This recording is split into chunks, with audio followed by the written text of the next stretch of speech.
Last March 25 of 2020, the Commission on Filipinos Overseas launched its innovative project called Overseas Filipinos CFO Online Registration System, or normally known as OFCOURS. In compliance with the Republic Act number 11469, or the Bayanihan to Heal as One Act, and as recommended by the Interagency Task Force for the Management of Emerging Infectious Diseases to protect both the public and its personnel while COVID-19 pandemic is still not contained. Through the OFCOURS, the CFO client can forego the physical registration at the CFO office to avail CFO frontline services. Just visit the CFO's official website at www.cfo.gov.ph and select the appropriate online registration system. You may select the OFCOURS Blue Poster if you are a first-time registrant for the Guidance and Counseling Program, or GCP. The GCP is a mandatory pre-departure counseling requirement for Filipino citizens who are spouses or partners of foreign nationals, in compliance with the Republic Act number 10906, or the Anti-Mail Order Spouse Act of 2006, and the Republic Act number 10364, or the expanded Anti-Trafficking in Persons Act of 2012. Under the CFO New Normal procedure, the GCP is being conducted now via teleconferencing. On the other hand, you may select the OFCOURS Pink Poster if you are an immigrant visa holder, or a Filipino spouse or partner of a foreign national, or a Filipino spouse or partner of a former Filipino with a visa and a CFO Guidance and Counseling certificate. And lastly, select the OFCOURS Red Poster if you are a Filipino au pair bound for Europe. Please be informed that the au pair registration is available every Wednesday and Thursday only. After satisfactorily completing and submitting the necessary travel documents online, you will be issued an OFCOURS temporary certificate, which serves as a proof of your registration with the CFO. In addition, the original CFO documents will also be sent to your registered address via courier. These documents are duly recognized by the Department of Foreign Affairs and the Philippine Bureau of Immigration as valid travel documents. For inquiries, you may send your message at facebook.com/Commission on Filipinos Overseas or email us at info@cfo.gov.ph.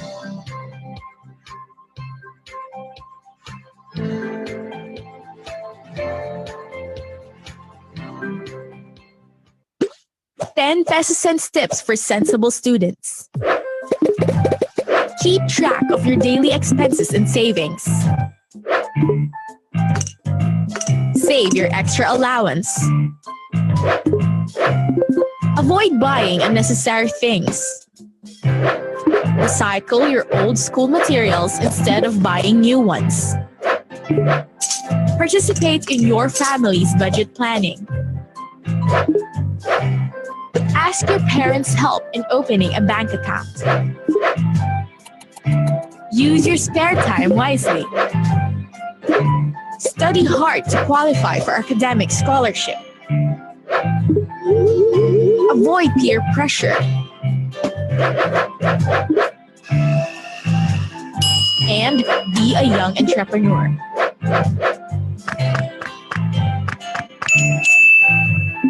For more information, visit our website and like our Facebook page.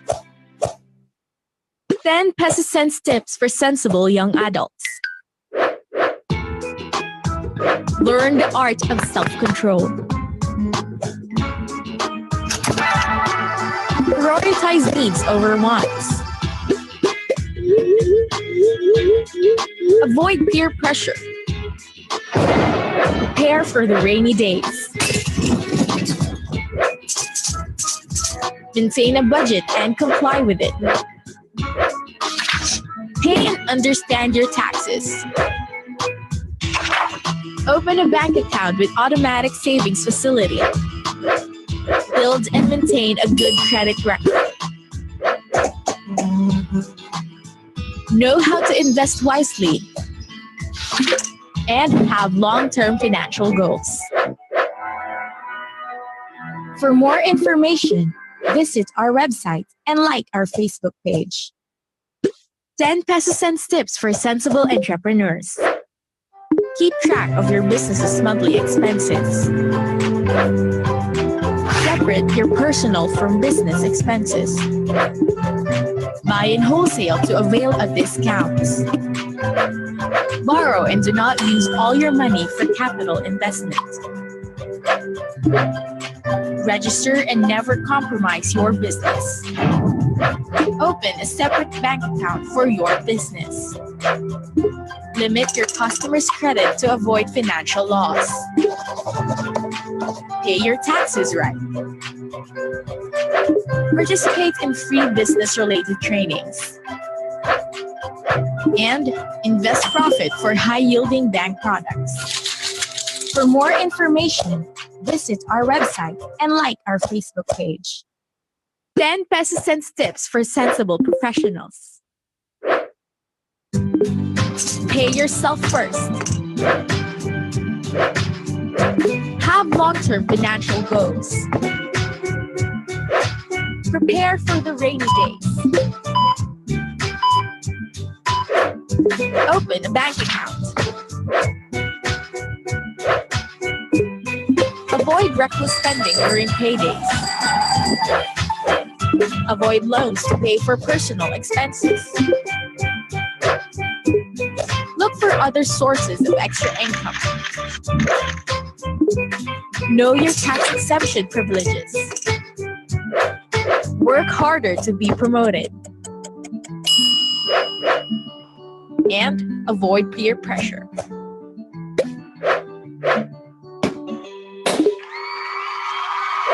For more information, visit our website and like our Facebook page. 10 peso cents tips for sensible homemakers. Make a detailed list of expenses and expenditures. Prioritize the things that the household needs. Plan ahead for your children's needs. Prepare an emergency fund. Involve family members on proper financial management. Avail health and insurance premiums for your family.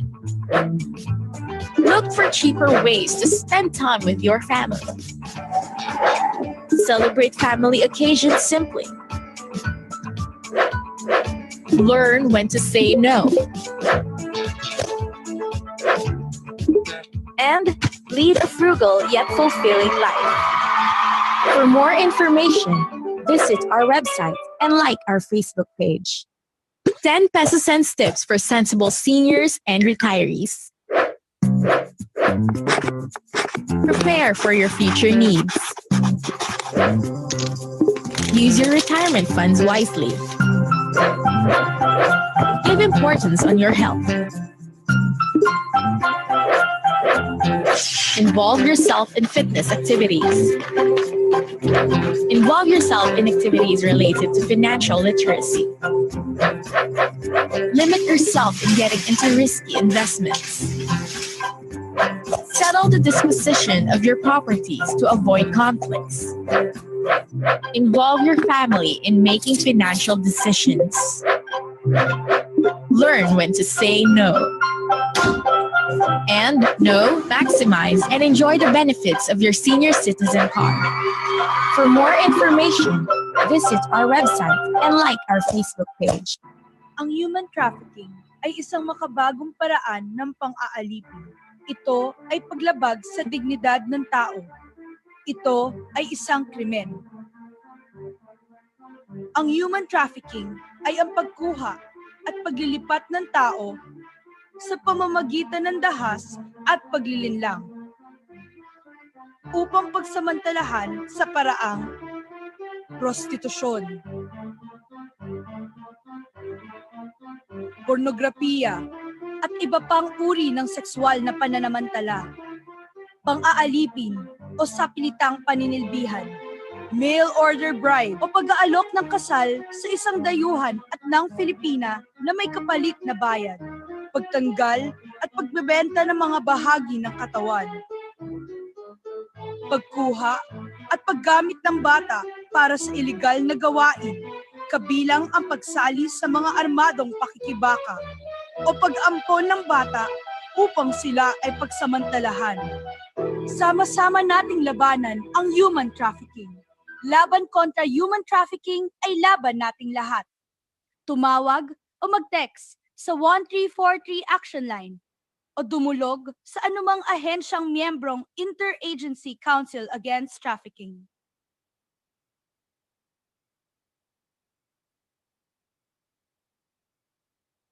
Persons around the world face various threats to human dignity every day, including children.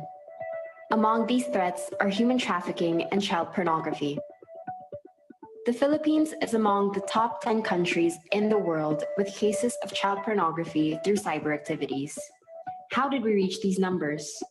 Let's unmask the monsters behind this harsh reality. First off, the family member. The child interacts with this person on a daily basis. Compelled by poverty or ill intent, the family member forces or manipulates the child into engaging in pornography. Next up, the neighbor. Belonging in the same community, this person finds an opportunity to exploit the child. This is done through initiating physical contact or secretly using the child as the subject of pornographic material. And finally, the online friend. Without proper guidance, the child may access websites that would lead them to predators. These persons may act as caring friends over social media sites or web chat platforms and would gradually entice the child into engaging in online sexual behavior. Predators lurk anywhere, but together we can unmask these monsters and stand up against child predators. Let us work together in stopping child pornography now. To report incidents of child pornography in the Philippines. Share this video to raise awareness about child pornography.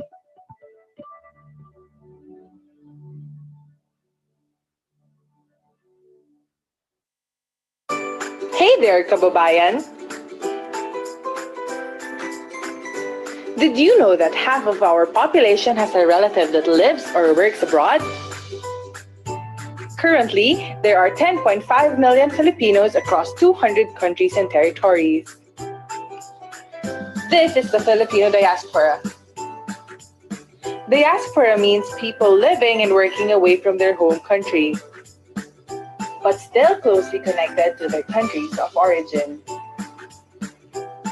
The Commission on Filipinos Overseas is a government agency tasked to strengthen the ties of overseas Filipinos with the motherland. Thus, we have created the Balikbayan, Overseas Filipinos one-stop online portal for diaspora engagement.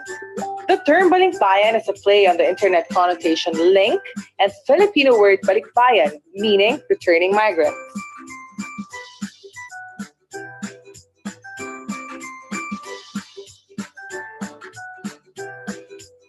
It was designed to bring government services for overseas Filipinos in one place, offering an integrated and unique platform to re-engage with the Philippines.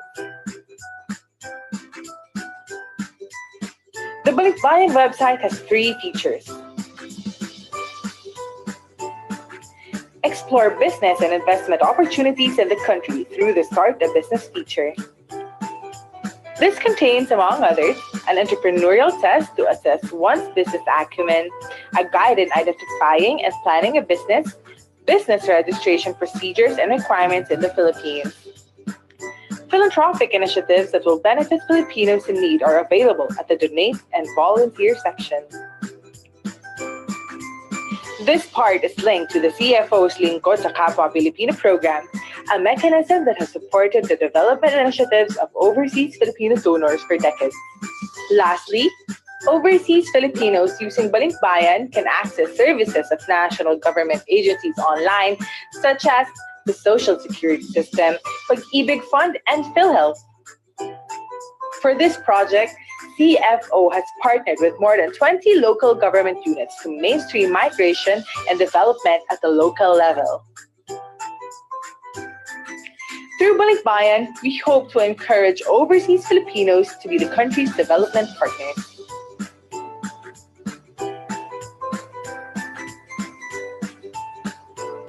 Visit our website at www.balikbayan.gov.ph to learn more about this project. Or contact us through the following.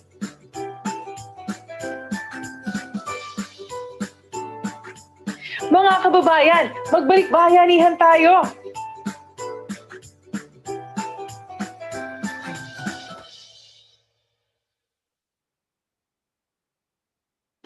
What is an overseas Filipino? Overseas Filipinos refer to all Filipinos living and working outside of the Philippines. But even though they are abroad, overseas Filipinos continue to maintain ties with those in the Philippines and continue to pursue an active interest and involvement in the future of the country. This is why the Commission on Filipinos Overseas designed the Lingkod sa Kapwa Pilipino or Linkapil program in 1989. With the vision that the collective strength of a borderless community of Filipinos could provide vast resources to help fuel growth and development in the Philippine economy.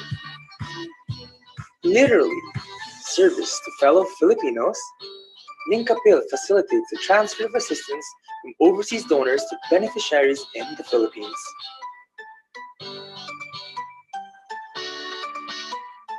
Many Filipino children and youth are interested to go to school but are hindered by poverty. However, through Linkapil, you can sponsor indigent but deserving students to adopt a scholar program, or donate books and school supplies to aid in their learning. We may also provide livelihood assistance to fisher folks or farmers who are most vulnerable during calamities. Funds for the purchase of new fishing boats, rice, or vegetable seedlings, and other livelihood equipment are greatly appreciated. You can improve the day-to-day life of underserved Filipinos through small-scale infrastructures. Help students have new classrooms by funding of construction or repair. Provide low-cost housing to society's marginalized sector, or fund the installation of water supply system in communities lacking clean and potable water. Access to health services and social benefits. Health is indeed wealth. Provide nutritious meals for 6 months to malnourished children aged 7 and below. Give medical supplies and equipment to government-accredited hospitals. To share your blessing, you may deposit your assistance to the following bank accounts.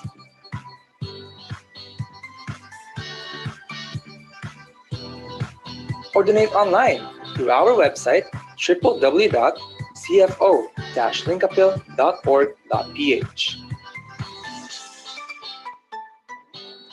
Want to learn more about our initiatives? You can reach us through the following. Be our partner for nation building and transform the lives of Filipinos back home.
Sir AJ?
Want you to come join us for Buhay-Buhay sa Amerika.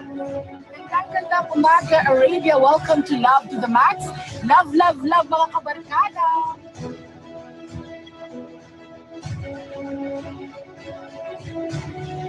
Miami Talks with Jasmine Romero. Maraming pong salamat sa inyo.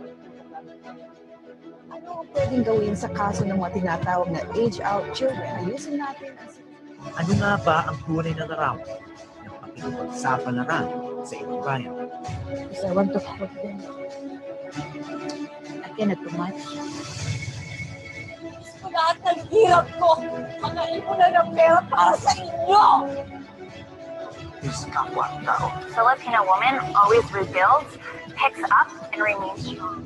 Maasan sana bukas, makakabalik na ulit ako kung saan ang lahat ay umiwas.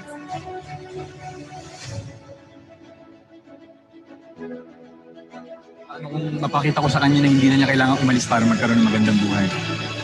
Hindi pwede magkaroon ng buhay. What is your dream? My son would have to spend his first years of life behind bars with me.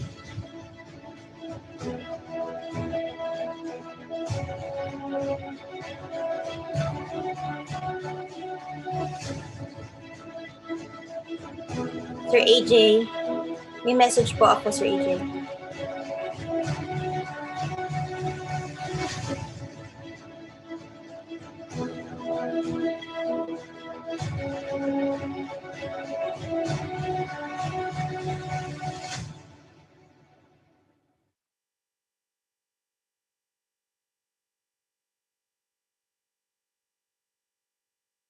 Are you an overseas Filipino?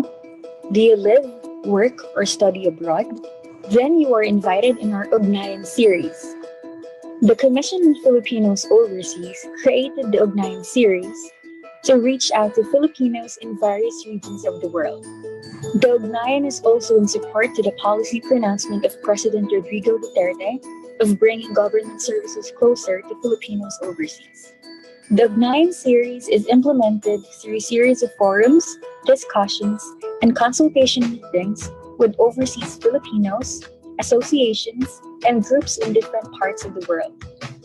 It presents an opportunity for the CFO to enhance its relationship with and strengthen its services for Filipino migrants. Through this project, networking among the growing number of Filipino community organizations can also be instrumental in encouraging diaspora philanthropic activities in support of the Philippine development.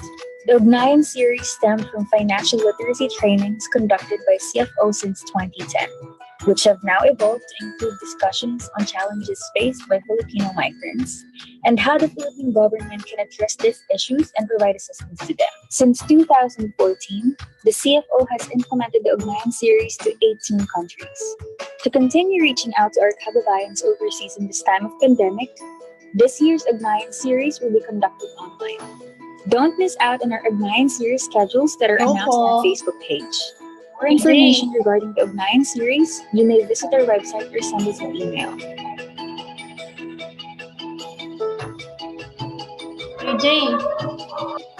AJ, may message ako. Please, importante po siya kasi parang broken link yung nasa caption natin sa Facebook.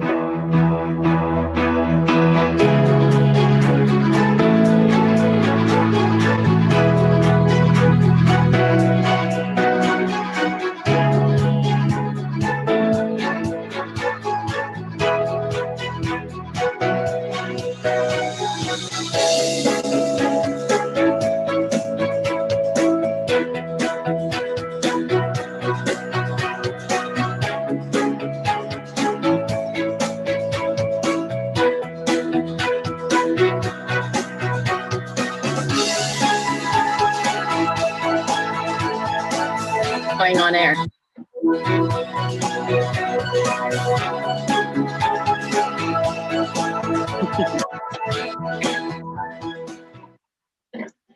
Aloha at mabuhay, mga kababayan. Good to see you. My name is Annalisa Burgos. It's my honor to welcome you to the Commission on Filipinos Overseas online Ugnayan sa Hawaii. I'm coming to you at the beautiful heart of Honolulu. This is Waikiki behind me. It's kind of backlit. I wanted to give you at least a sense that this is the heart of Hawaii and wanted to give you a brief look at that as we welcome all of you today. And it's my honor to be the host for today. The theme is We Rise as One. And as you're watching, feel free to use the hashtag to share your thoughts and questions, as well as just kind of feedback on what we're talking about today. Government assistance to overseas Filipinos affected by the COVID-19 global pandemic. It's the fourth in a series of webinars organized by the CFO to strengthen its ties with the Filipino communities abroad. And there's a huge one here in Hawaii, as we know. Now, all of these webinars started from the land of the rising sun, obviously Japan, to my hometown, the city of Angels, Los Angeles, California, in the US. And then to the city of K-pop and K-dramas, Seoul, South Korea. And then today, as I said, the online Ugnayan takes us here to the beautiful heart of Hawaii. And good to see you. Aloha again.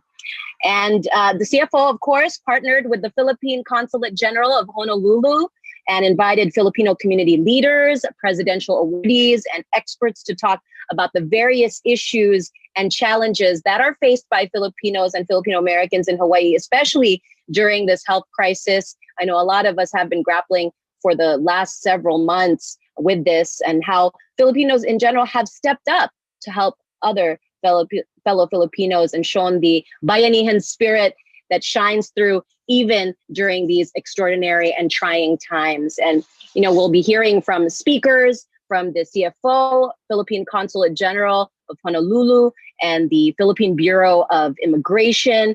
We'll also be hearing from the Philippine government about their response to the global pandemic, as well as the assistance and services that are available for our overseas Filipinos, and the ongoing new normal that all of us have learned to kind of deal with in this unusual time for our returning kababayans and foreigners visiting the Philippines. So a lot to get through today. Excited to have you with us. And of course, we will have an open forum. So stay tuned for that at the end so you can ask your questions. And so without further ado, let me introduce you to our very first speakers. He is a former Court of Appeals Associate Justice. He served at the second highest judicial court in the Philippines for more than a decade. He is an expert on litigation and corporate law, legal ethics, labor laws, and social legislation.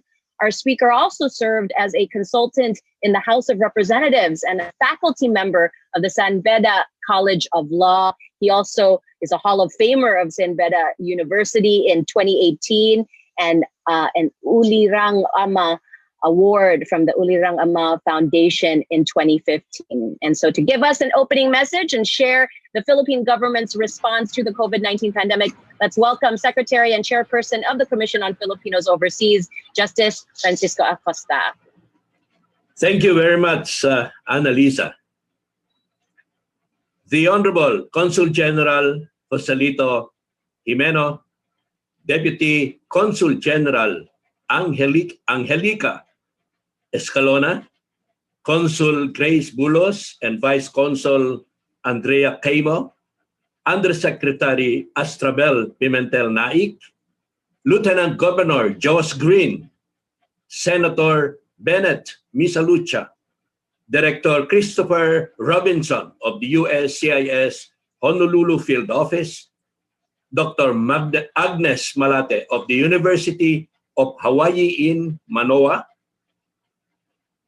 Dr. Belinda Aquino, 2002 Presidential Awardee, Mr. Roland Casamina, 2004 Presidential Awardee, Deputy Head Carlos Salazar of the Philippine Bureau of Immigration, our vibrant host, veteran international news anchor, reporter and journalist, Ms. Annalisa Burgos, our distinguished Filipino community leaders in Hawaii, my CFO family.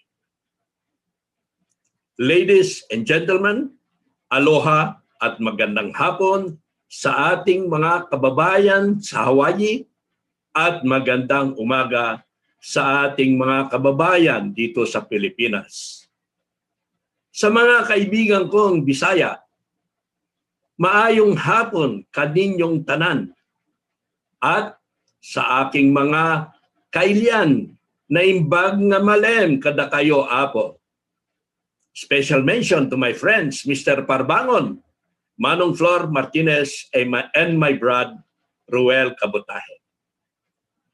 Welcome to our first online Ugnayan sa Hawaii. To those who are joining us today, maraming salamat po. And to those who have joined us last year, walang sawa kaming nagpapasalamat sa inyo, lalo na ang mga opisyales ng ating Consulate General. This year's Ugnayan with the theme, We Rise as One, Government Assistance to Overseas Filipinos Affected by COVID-19 Global Pandemic, is a series of webinars organized by the Commission on Filipinos Overseas as a follow-up to our actual Ugnayan last year. But first things first, on behalf of our beloved President, Mayor Rodrigo Roa Duterte, let me thank all of you, our modern-day heroes, for all your sacrifices and contributions to your families, communities, and our country. We remain grateful for the remittances you have sent to the Philippines, which has reached a record high of $33.5 billion in 2019. In the second quarter of this year, there was a doomsday scenario that remittances will fall by as much as 20%. But amid the challenging economic environments, the Philippine remittances landscape has always shown its resilience. For the January to September period, personal remittances amounted to $24.302 billion. At this level, the contraction in cumulative remittances for the first 9 months narrowed to only 1.4% from 2.4% in August 2020. It's because the remittances for the month of September in the amount of $2.888 billion is 9.1% higher than the remittances in September last year. Also, On behalf of a very grateful and proud President and nation, I wish to give a special tribute to our Filipino health frontliners in Hawaii and around the globe.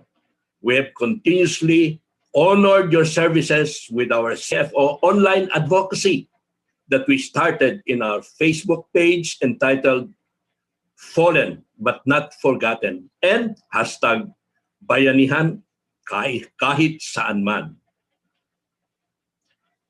I am sure you are well informed of the calamities that hit our country and would like to learn how our country is coping up with the adversities and difficulties brought about by both the pandemic and the typhoons.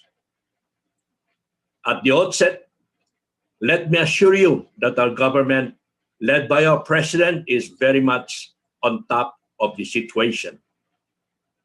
Our country was recently hit by consecutive storms, Typhoon Quinta and Super Typhoon Rolly,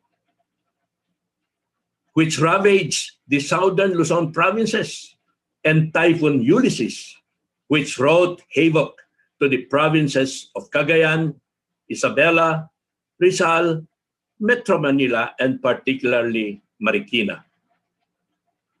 The President has immediately placed the entire of Luzon under a state of calamity in order to allow the local government units to access quick response funds during the emergency. The President also promptly announced the creation of a task force that will hasten and streamline rehabilitation efforts in communities devastated by the typhoons. It will focus and develop expertise on post-disaster rehabilitation and recovery of typhoon-hit areas.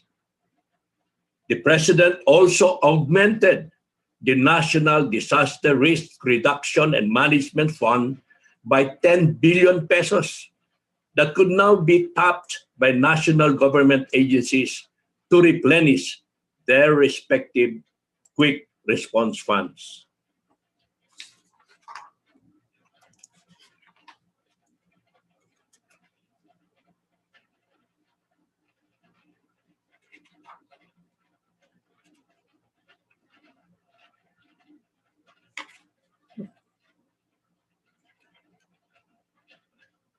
So far, more than 85 million worth of assistance has been provided affected families.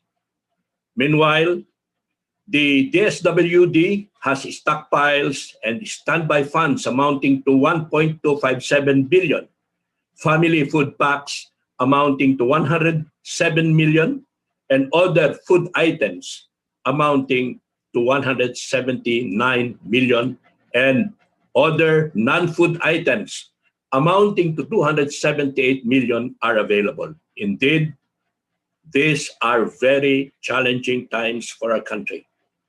But I urge you to stay the course and keep the faith in our President as he steers the country in these turbulent times.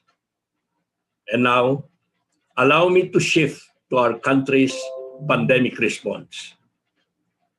Upon confirmation of the first COVID-19 case on March 7, 2020, the government immediately imposed several travel bans and implemented strict health protocols. On March 16, 2020, the President declared a state of calamity. Then, the following day, on March 17, 2020, upon the advice of the Interagency Task Force on the Management of Emerging Infectious Diseases, the entire Luzon was placed under an enhanced community quarantine, ECQ, or like lockdown. This suspended classes in all levels and mass public transport facilities, prohibited mass gatherings, and imposed stricter home quarantines. Subsequently, the government implemented community quarantines in other areas, mobilized healthcare facilities and resources, and enforced social distancing protocols within communities. With the overwhelming support of both houses of Congress, the Bayanihan to Heal as Act 1 as was signed into law on March 24, 2020, to serve as a blueprint in our fight against COVID-19. The President was authorized to realign 275 billion pesos from the 2019 and 2020 general appropriations for our COVID-19 response. When COVID-19 struck, President Duterte clearly spelled his priority. Bago ang lahat, buhay muna.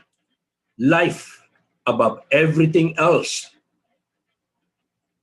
Because of the milestones we have achieved as a nation towards a comfortable life for all, from instituting long-awaited reforms in the way government works, placing prudent economic management towards a strong and resilient economy, to pouring out investments in people-oriented development programs and enhancing national resiliency, we faced the pandemic with our governance, economy, and social services stronger than ever.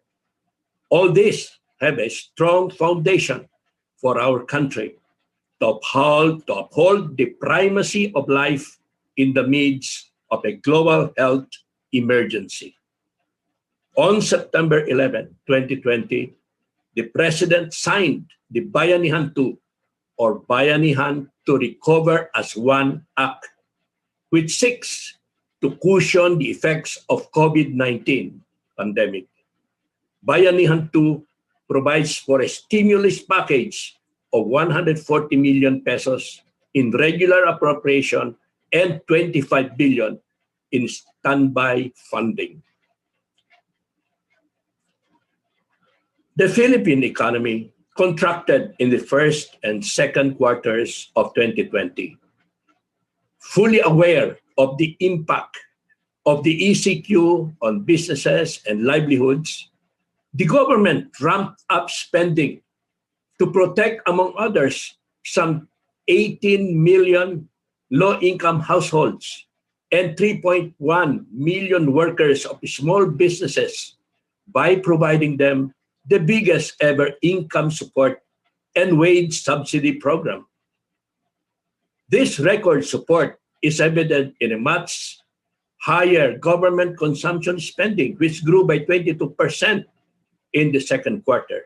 All in all, some 655 billion pesos were allocated to support the people and the healthcare system under pillars 1 and 2 of our COVID-19 response strategy, of which almost 400 billion pesos have been disbursed. The administration quickly resumed infrastructure program. Around 264 projects have resumed at an accelerated pace. On the supply side, agriculture grew by 1.6%, roughly in line with our population growth. In particular, rice production grew by 7.2%. While the decline in the GDP is huge, we are beginning to see signs of recovery. Manufacturing, production, exports, and imports have taken a U-turn as the pace of decline is slowed.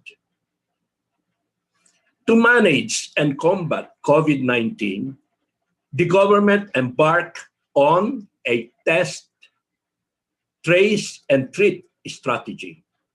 From just one testing laboratory in January 2020, we have 168 accredited testing laboratories nationwide as of November 15, 2020.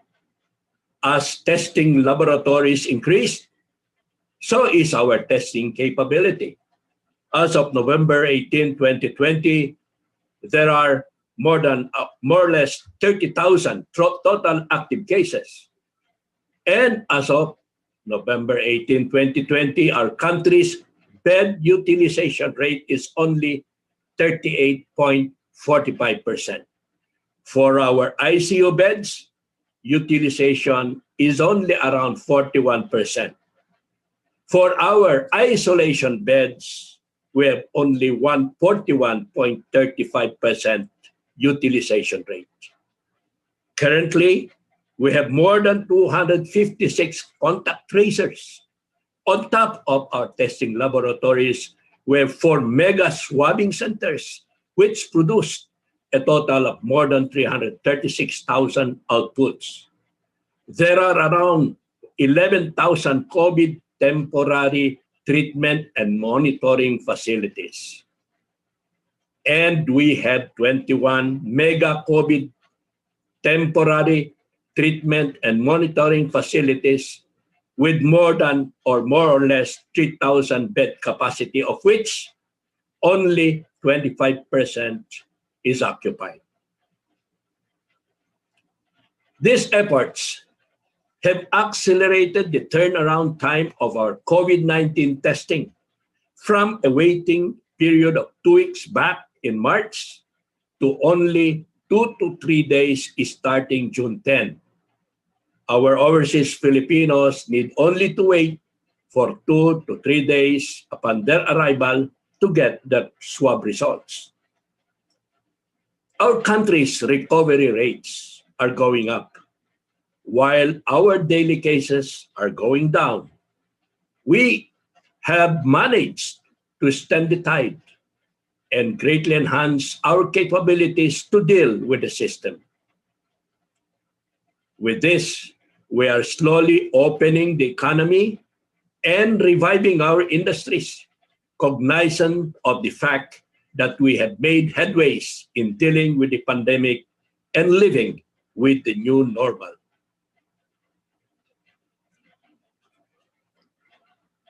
Our Department of Foreign Affairs facilitated the repatriation of affected overseas Filipinos all over the world through our Philippine embassies and our Philippine consulates general. As of November 18, 2020, more than 600,000 were repatriated. The Department of Foreign Affairs chartered hundreds of special commercial repatriation flights to bring home our kababayans. As soon as our OFWs set foot in the country, we have them undergo rapid tests to assure that they are COVID-free. As they await the results, the Department of Tourism and the OWA provide room accommodation, while the Department of Health offers free mental health services to help them adjust to drastic changes brought about by the pandemic. The Department of Transportation then transports them to the respective provinces through the Hatid Probinsya para sa OFWs program. OWA provided assistance to more than 333,000 returning overseas Filipinos through the Hatid Sundo program, the Kalinga program, and the Tulong Marino program. The sudden loss of income is the biggest challenge to our repatriated OFWs. As of October 2, our Department of Labor and Employment had disbursed some 2.853 billion pesos to both on-site and repatriated OFW beneficiaries. According to the latest information, more than 100,000 OFWs are still expected to arrive in the country before the year ends. Rest assured that we will fully take care of them.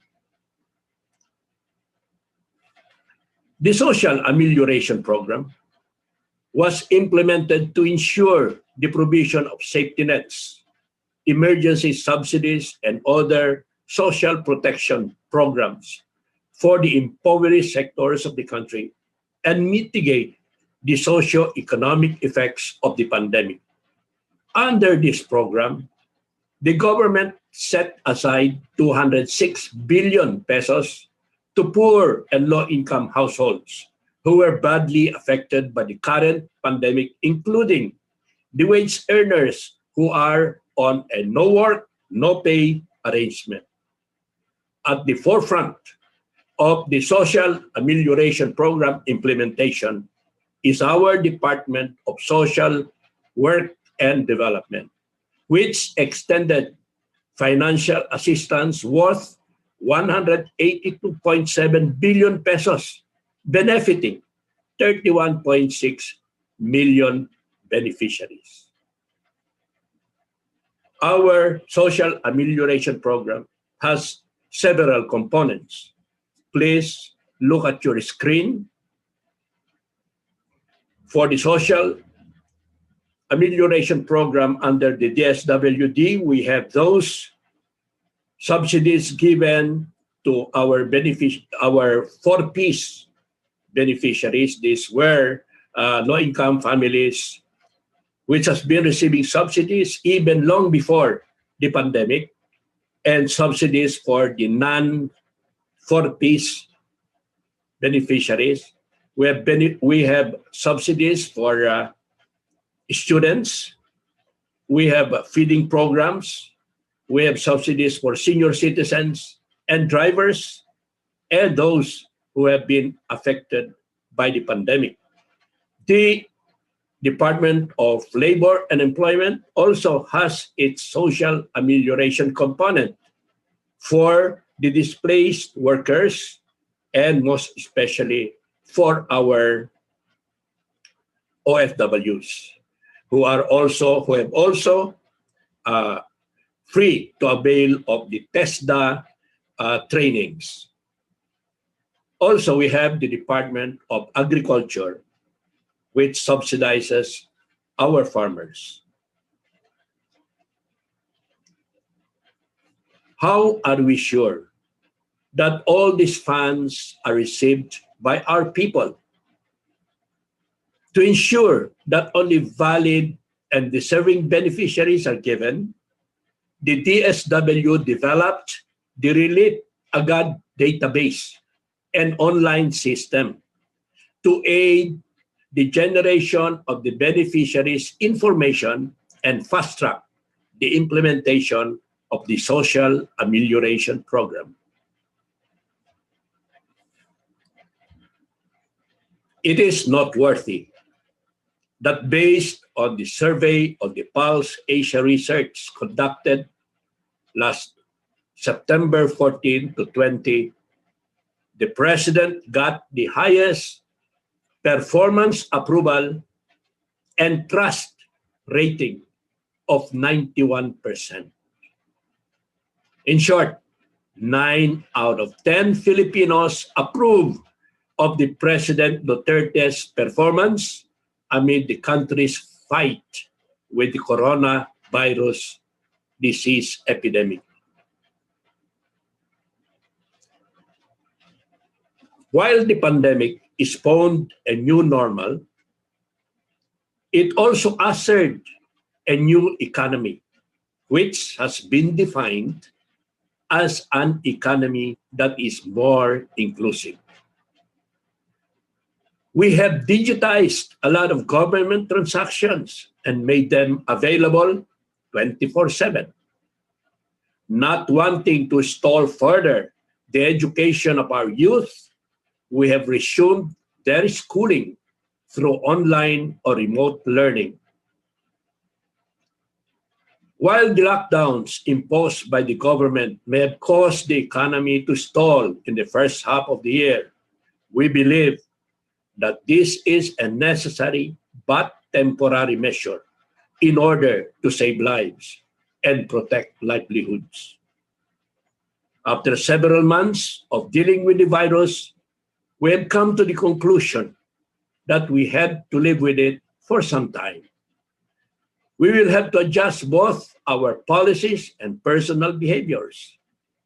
The cost-benefit trade-off has now shifted from just saving lives from COVID-19 to saving lives from all other factors such as hunger, from loss of income, and other diseases.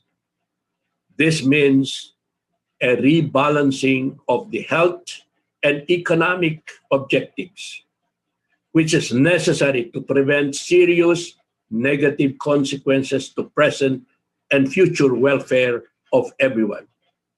As we transition to a new normal, the government will continue to support the recovery of the economy.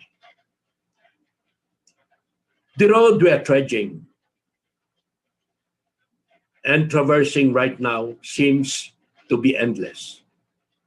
But I believe that with the continued solidarity of the Filipino people, which includes our massive Filipino diaspora in Hawaii and across the globe, we will eventually see the proverbial light at the end of the tunnel.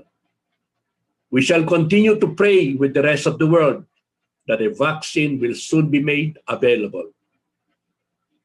And finally, let me leave you with one of the best news I have read since the outbreak of COVID-19. According to the latest report, U.S. pharmaceutical companies Pfizer and Moderna are ready with the vaccines. And more importantly, to ensure that our people will not be left behind in availing of the vaccines, our president has approved early payment for the vaccines. Let us all hope and pray that it will soon be made available in the Philippines. Mahalo and mabuhay. May our good Lord bless us always. Maraming salamat po. Mahalo, Secretary Acosta. Thank you so much for those kind words, those inspiring words. Good to hear how the Philippine government really is doing all it can to respond to this global pandemic. I know we share here in Hawaii the urgency of getting those vaccines. So good to hear. And that all of our kababayan across the world are still remitting so much money to help. I know we're doing some typhoon relief programs here from Hawaii. We'll hear about that from one of our speakers. A lot of people are pitching in to help our kababayan. Thank you. Salamat.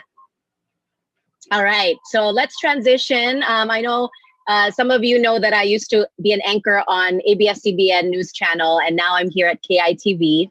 And my job was really to talk to a lot of the diplomats, the consuls across the world that are representing the Philippines just across all the different cultures. And it's my honor to introduce our next speaker, who is representing the Philippine Consulate General in Honolulu.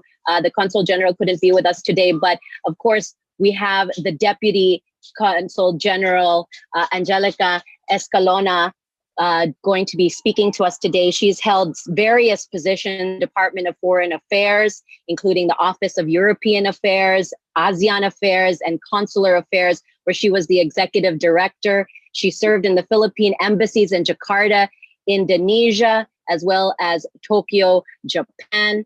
And so let us hear from her on behalf of the Philippine Consulate General in Honolulu. Aloha, Angelica. Aloha, Annalisa. Thank you. Honorable Secretary Francisco Acosta, distinguished guests, mga kababayan, on behalf of Consul General Joselito Jimeno and the officers and staff of the Philippine Consulate General in Honolulu, I am pleased to welcome everyone to the virtual Ugnayan sa Hawaii 2020. Today's unprecedented times call for unprecedented responses. While we would have wanted to welcome Secretary Acosta and his team to Hawaii again, COVID-19 has prevented us from doing so in person. The pandemic, however, has not deterred us. On the contrary, it has inspired us to find resourceful and creative means to connect and continue working together in the service of the Filipino community in Hawaii. With the theme, We Rise as One, Ugnayan sa Hawaii 2020 reflects the resilience, care, and concern emanating from the Filipino Bayanihan spirit. The Philippine Consulate General is happy to partner with CFO for this event. Maraming salamat po, Secretary Acosta and the CFO team. We also thank our resource speakers for joining us today to share how the Filipino community can navigate current challenges. We wish to assure our kababayans that the consulate continues to closely monitor how the Filipino community has fared in the midst of this global health crisis. Statistics from the Hawaii DOH show that the Filipino community accounts for the second highest number of COVID infections and the third highest number of deaths. Despite this grim picture, we recognize the important role that the members of our community play as frontliners and essential workers in key industries. In his letters to the Philcom, Consul General Jimeno constantly conveyed his concern and reminded kababayans to follow recommended health practices to keep safe. The consulate has been open since May to provide essential services. However, we've had to make adjustments to balance service with the need to comply with state health and safety protocols. We remind everyone to check our website and social media pages for the latest updates on our services, as well as advisories about the Philippines. As we move forward in this new normal, the Philippine Consulate General reiterates its commitment to serve and collaborate with stakeholders for the benefit of our community. I wish everyone a productive Ugnayan. Maraming salamat po.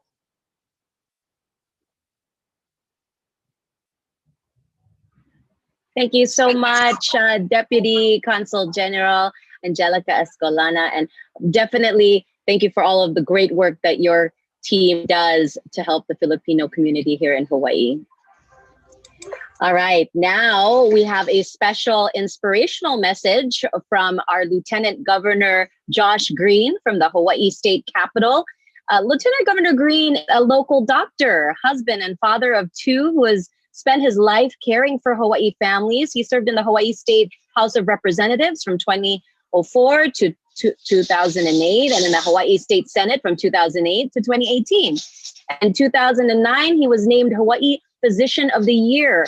The hopes, challenges, and values of the families he cares for inspire him to do more to make life better for the people of Hawaii, and he is honored to serve as their Lieutenant Governor.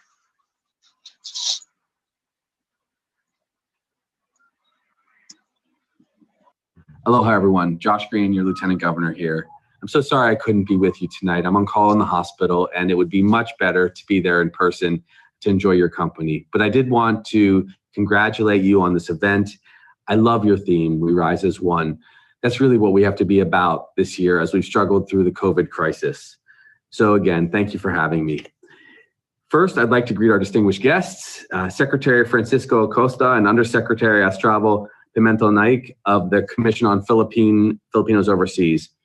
Thank you for welcoming me, as ever. Consul General Joselito Jimeno of Philippine Consulate General in Honolulu.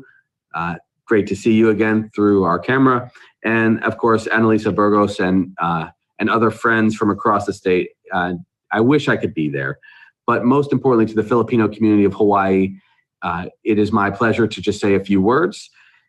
We know in the United States and Hawaii in particular, this has been a top destination for our Filipino families and immigrants, and just generation upon generation of people traveling and becoming part of Hawaii.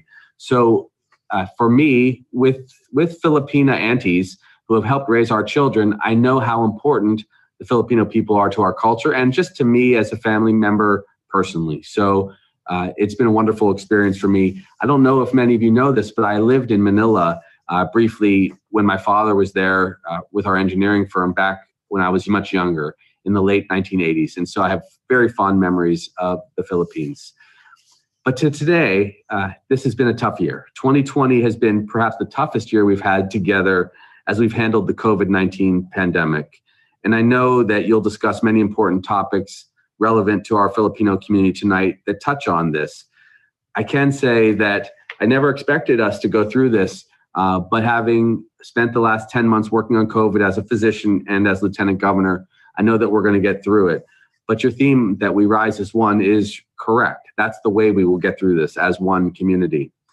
We're working hard right now to ensure public safety and health. That's our top priority. But we also want to make sure that everyone knows what the right information is and what resources they have to get through this for their businesses or their families. That's why I so appreciate you coming together as a community to discuss really the central issues that we have.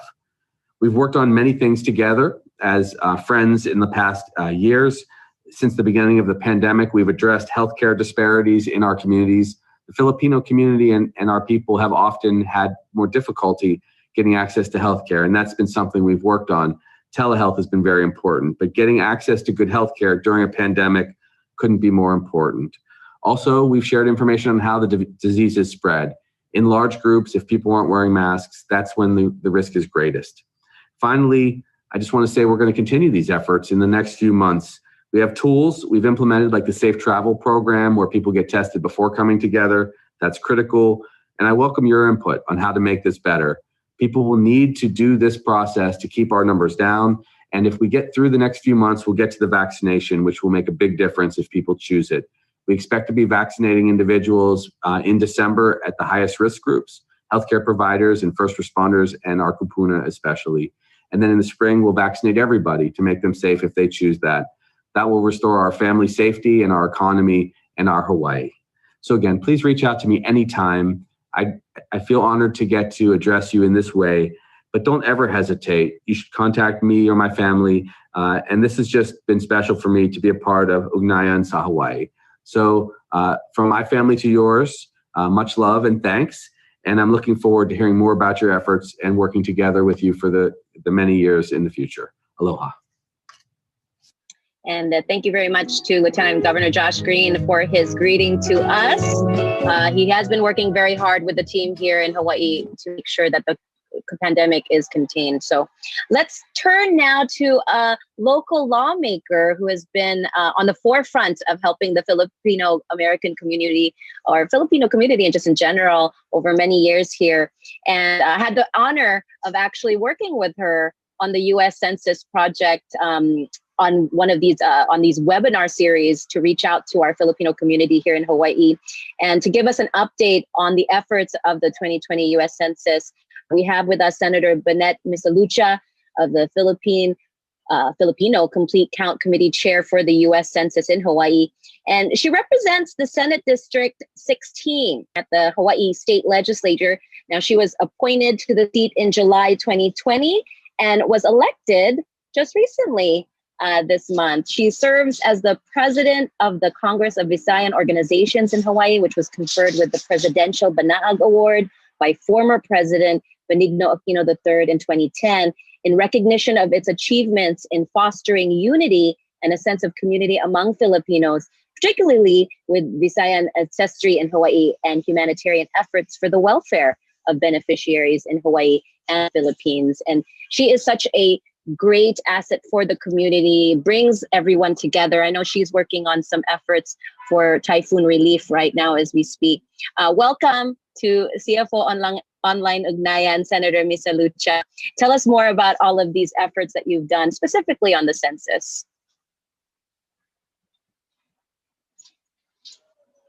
Oh, we have to unmute her first.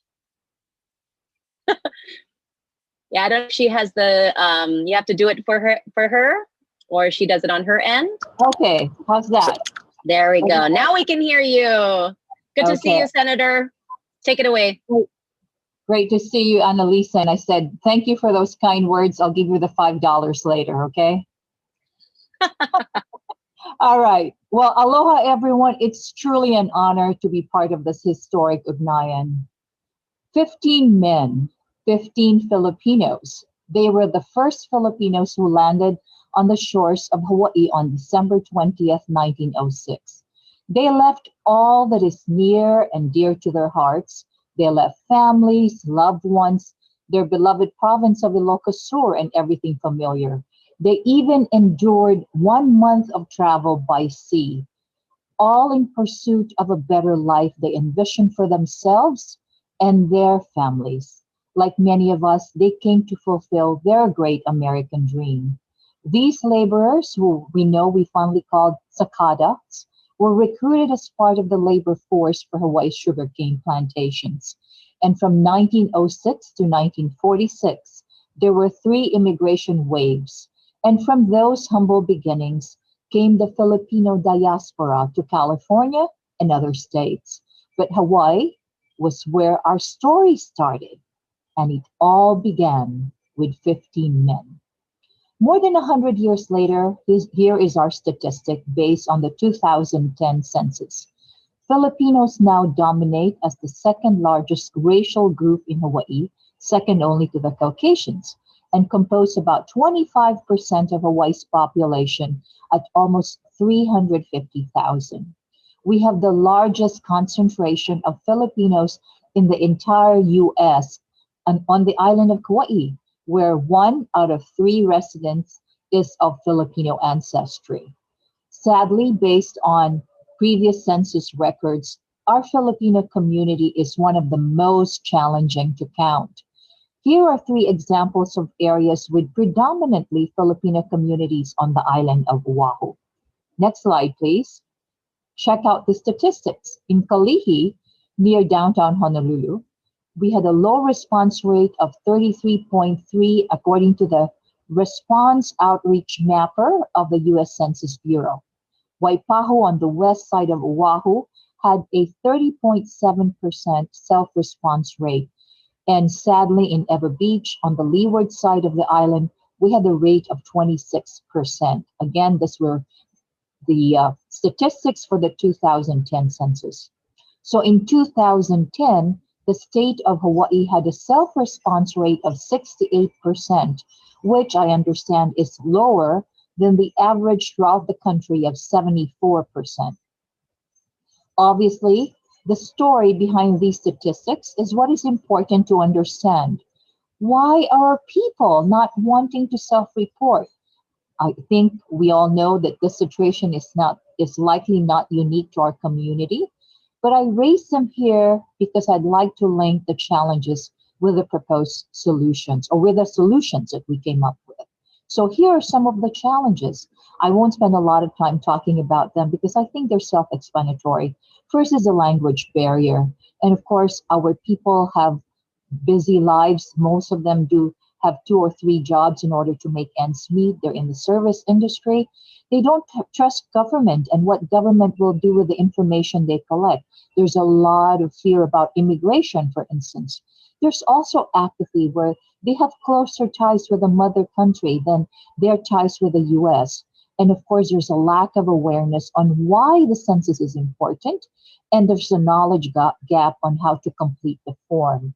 So here were some of the solutions that we as a community came up with to overcome these obstacles. So first things first, we wanted to create a group identity. So we created the Filipino Complete Count Committee and reached out extensively. I was selected as chair, and please note that this was before my appointment to the state senate. So as it is, we have more than 250 Filipino associations in Hawaii. And so we invited all of them to be part of this initiative. The key is to acknowledge them all as leaders and have them come in as partners on equal footing. So we even created a logo and printed t-shirts. Go ahead, change the slide. That's our logo. And of course, we have beautiful t-shirts. I'd like to acknowledge my vice chairs, Dr. Serafine Colmenares Jr. and Dr. Raymond Leongson. I also want to commend the partnership with the U.S. Census Bureau through its partnership specialist, Annie Sokol. So next slide. The other strategy is start where they are. So meaning we focus our efforts on the communities of Kalihi, Ewa, and Waipahu, which are predominantly Filipino. We initially planned on having 3 census fairs, next slide, where we expected 200 to 350 people to attend. So we also plan on having a presence at the largest Filipino event of the year, which is the Filipino Fiesta, which is held in the month of May. Then, of course, as we all know, COVID happened. So, which leads me to the third strategy, and that is be nimble and flexible. We were supposed to have our first census fair on Saturday, March 17th, but by Thursday, March 14th, the government announced an immediate lockdown. So instead of canceling the show or the program, we immediately pivoted and went from in-person to an online and used radio.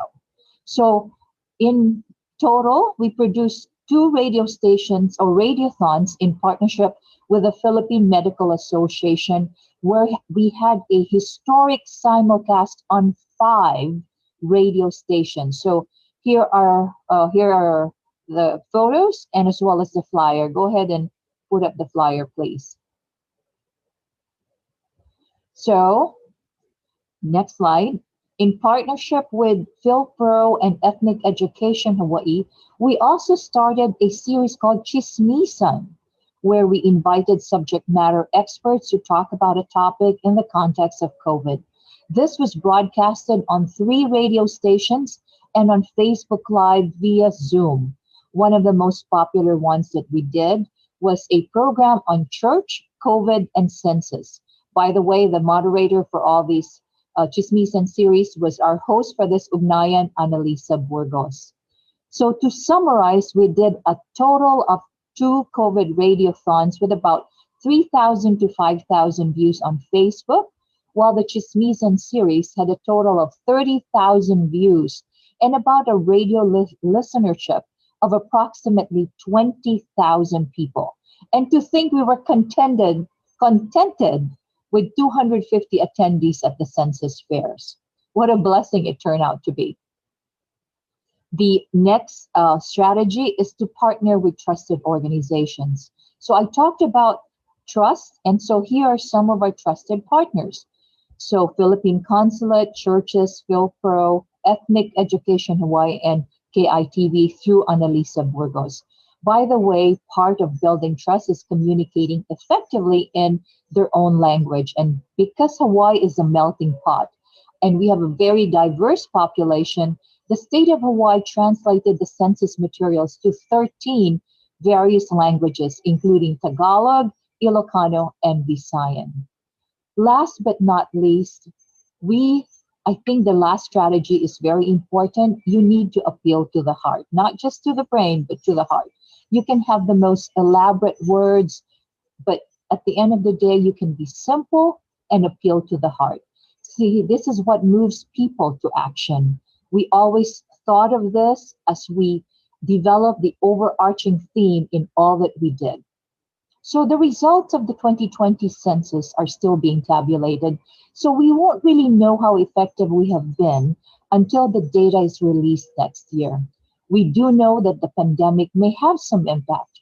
However, no matter the results, we know we raised the level of awareness amongst our population about the importance of census and why we as a people need to be counted.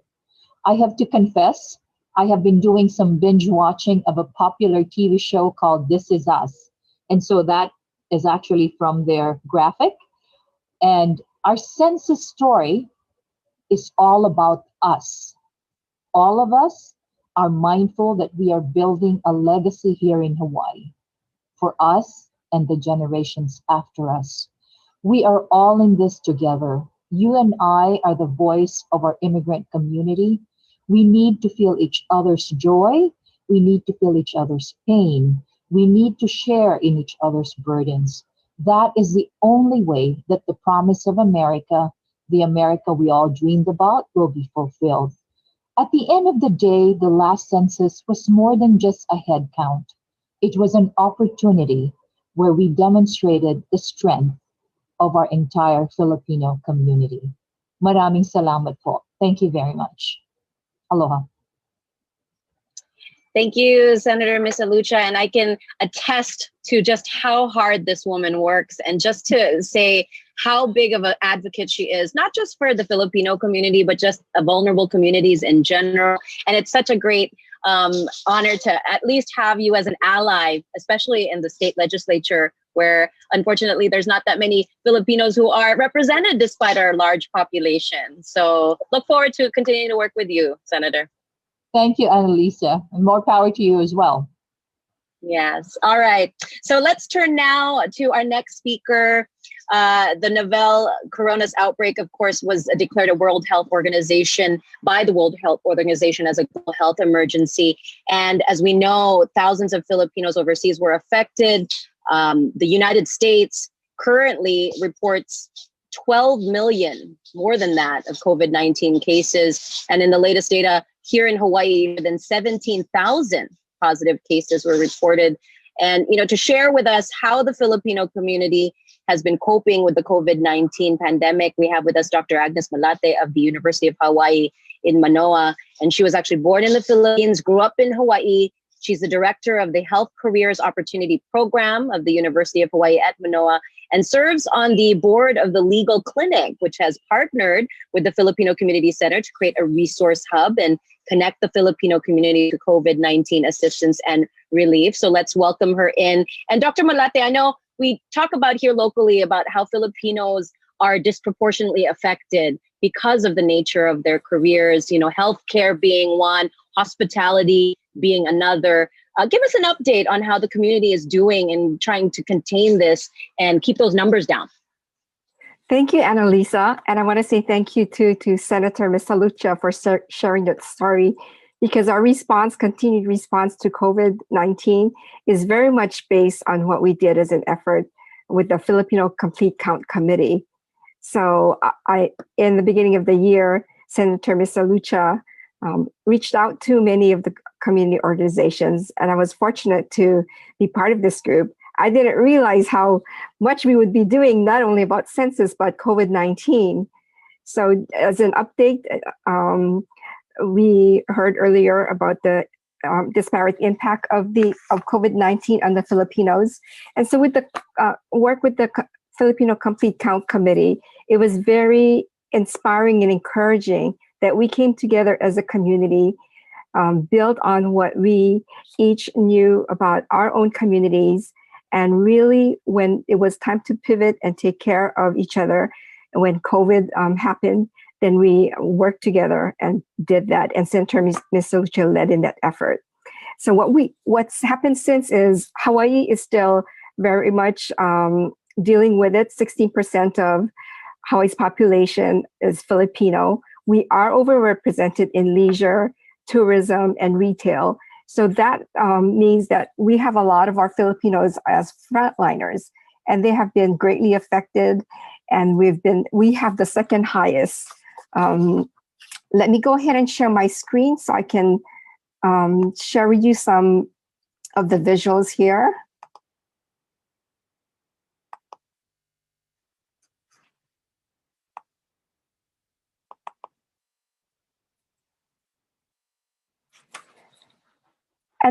And of our healthcare workforce, 1/3 are RNs and 1/2 of our LPNs are Filipinos. We have the highest percentage of immigrants who have limited English proficiency, so that has impacted their access to healthcare. As you can see here from the chart, Filipinos make up the 16% and 21% have been affected by COVID of our population. And we are the second highest and has consistently been that way over the period of the pandemic. When we heard about, so you see the Filipino Complete Count Committee, Senator Misalucha did a wonderful job of sharing with you how that partnership came about, how everyone pulled together. And I was so excited about what we did that when I attended a meeting of PUSO, which stands for Filipinos Underrepresented Scholars Organization, we were talking about the lack of response or coordinated response from the Filipino community. The Philippine Medical Association has been doing a great job, as well as, of course, the Filipino Complete Count Committee. But we wanted to explore what else we could do. And so I started to share about the Filipino Complete Count Committee.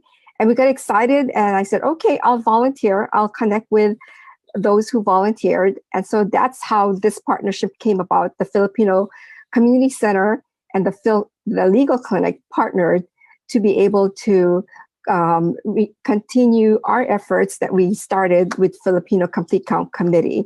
And the legal clinic provides free services legal services to those who are immigrants, as well as to those who are undocumented.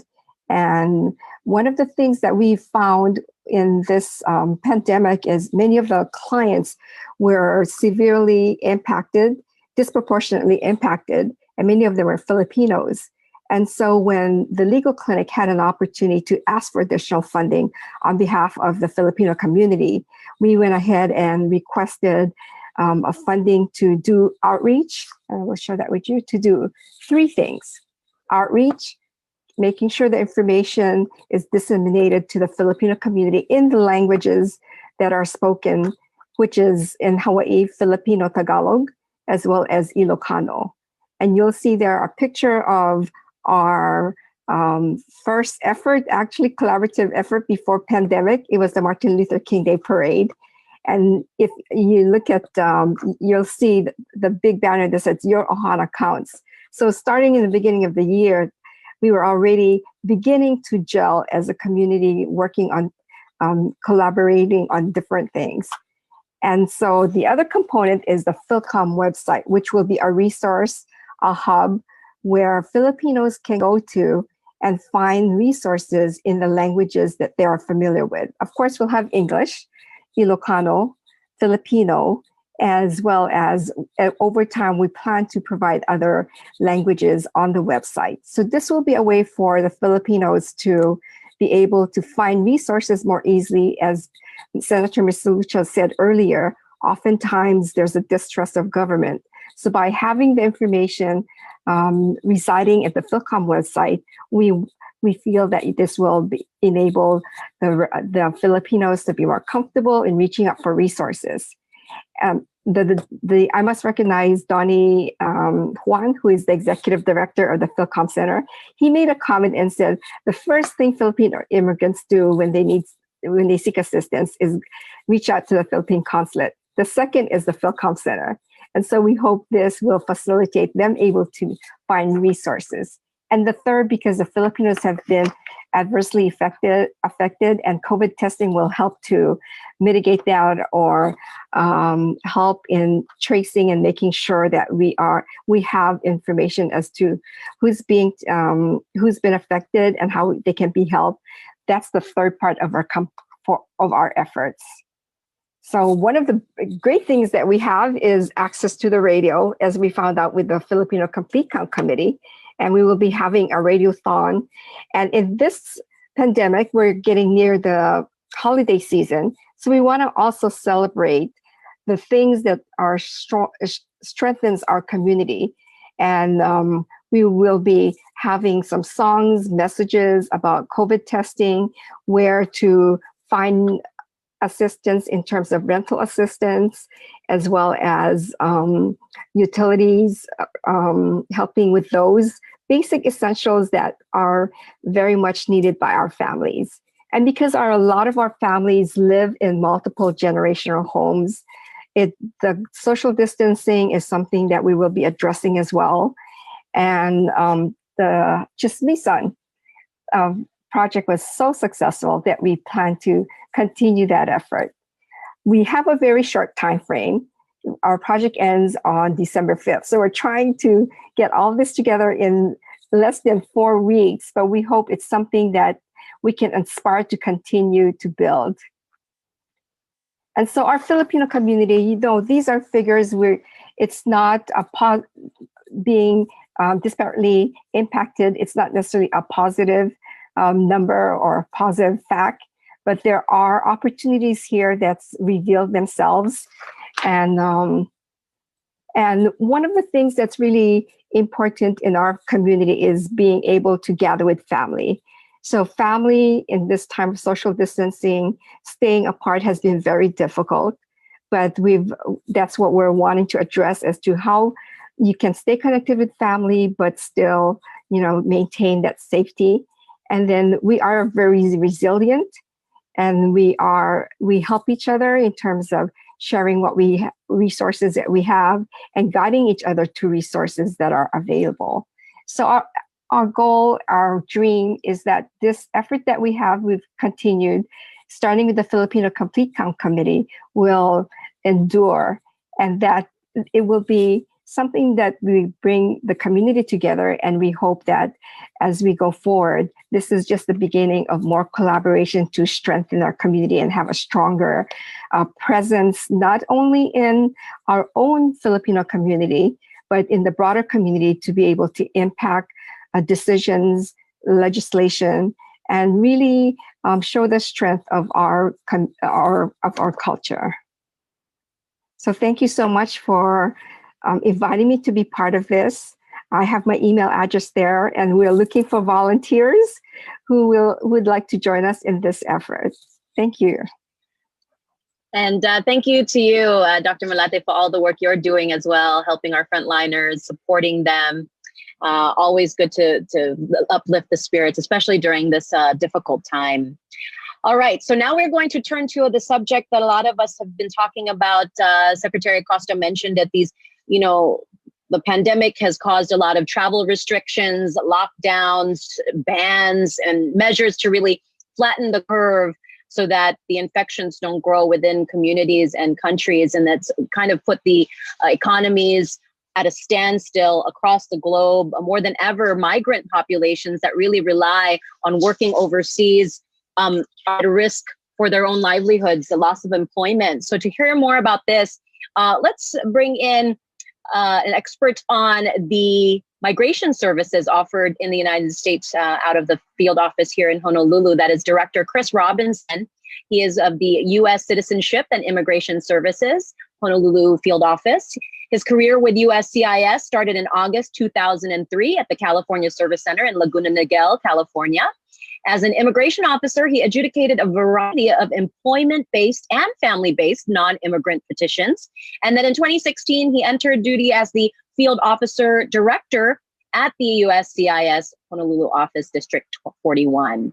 So let's welcome him in. Director Robinson, I know I've seen you and witnessed a swearing in, and I recall that you said the Filipinos usually make up the largest group at a lot of these ceremonies. It's such a celebration, but as we know, with COVID, things have changed. Give us an update on how your office is adapting and still offering services. Well, thank you, Annalisa, and special mahalo to Secretary Costa, the Commission on Filipino Overseas, and the Philippine Consulate General here in Hawaii for this opportunity to convey some important information I know that the Filipino community in Hawaii is going to need to know. Like you said, Annalisa, the majority of our applicants and the new citizens that we help create here every day are of Filipino descent, and that hasn't changed. COVID hasn't changed that. In fact, on Friday, our last naturalization ceremony on Friday, which was much smaller than the ones you saw a year ago, and I'll talk a little bit about that later.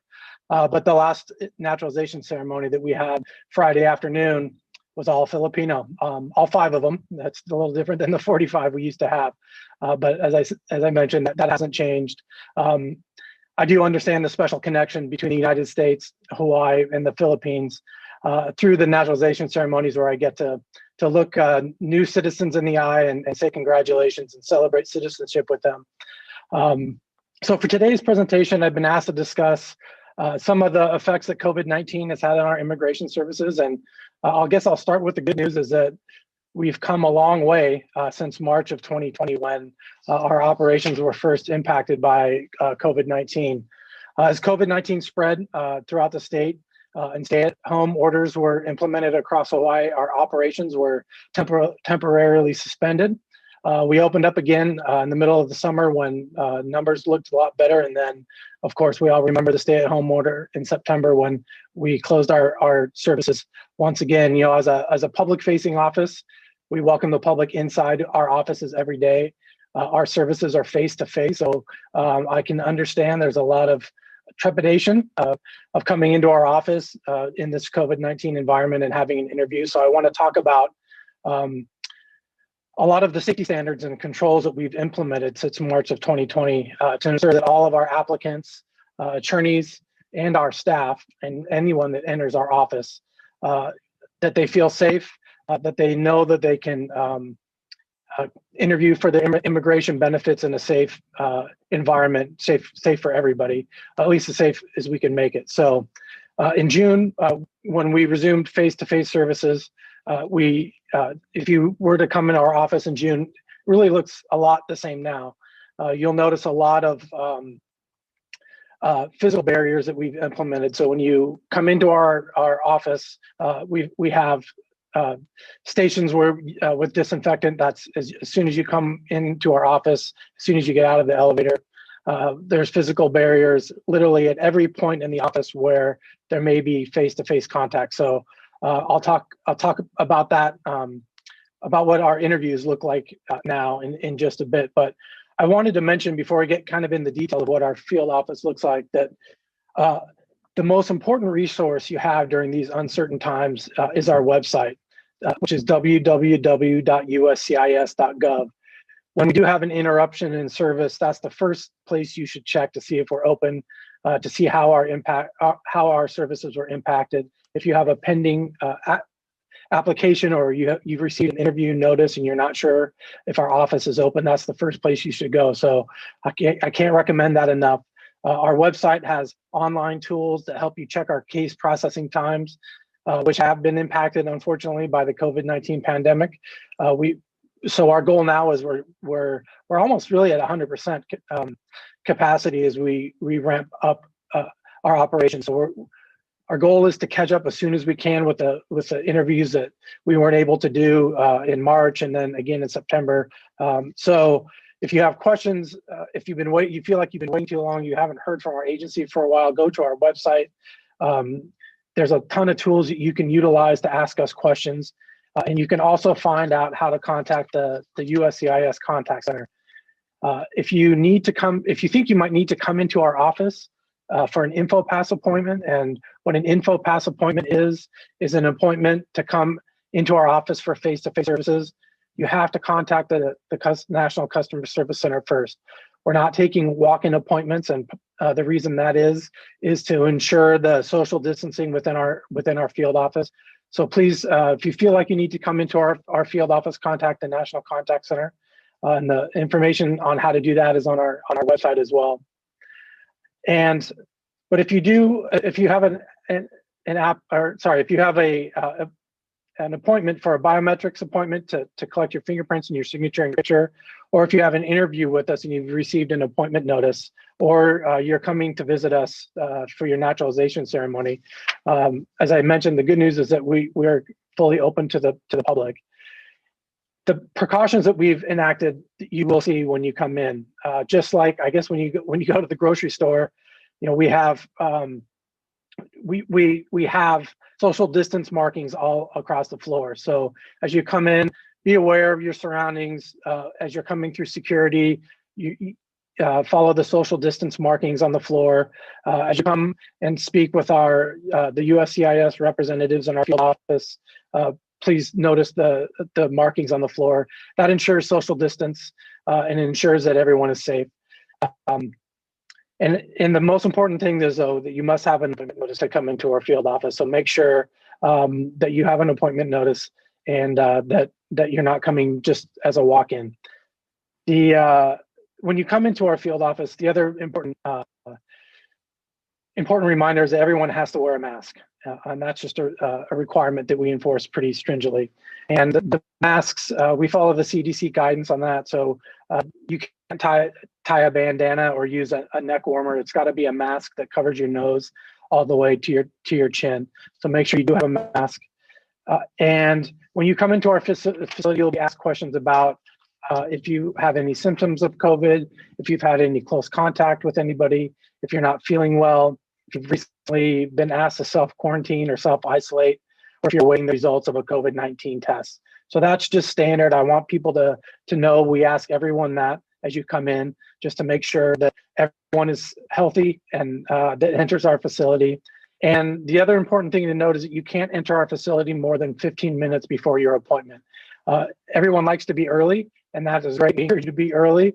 When you do come into our field office, If you've been here before, you know that we have a beautiful, large outdoor courtyard at Waterfront Plaza here. And thankfully in Hawaii, we don't have to worry about waiting outside in the cold or waiting in your car in negative 32-degree weather, like in Anchorage or something like that. So we're lucky we can enjoy the outdoors in the courtyard and at Waterfront. But we ask that you don't try to enter the facility more than 15 minutes before your appointment. And the other important, as you enter our facility for your appointment, you have your mask. If you don't have a mask, if your mask isn't CDC compliant, you may not be allowed to enter the facility, or you may be provided a mask that is compliant, or you'll be allowed to reschedule your appointment. And that's something else that's important to note, is that we're more flexible than we've ever been on rescheduling appointments. It makes us less efficient, but right now it makes us more safe to reschedule someone's appointment if they're not feeling well. So if you are not feeling well, contact the National Contact Center, or if there's another reason that you need to schedule an appointment, contact the National Contact Center, and we'll get that rescheduled to a time when you're feeling better or you're in a better position coming to our field office. And that's true for our neighbor island applicants as well. We're very flexible with our neighbor island applicants. We understand that it's hard to get on an airplane right now to come in for your appointment. So if for any reason you can't make it from a neighbor island to your appointment, please don't hesitate to call to reschedule your appointment. And the other important reminder, when you do come for your appointment at USCIS Honolulu Field Office, you can only be either by yourself, or if you have an attorney, you can of course bring your attorney with you. Interpreters are welcome for your interview. If you are a minor, you can of course bring your parent, legal guardian, or a trusted adult. Or if you're a dependent and you're being interviewed along with a principal applicant, they'll be allowed in as well. Or if someone is coming into our field office, a disabled person, that's allowable.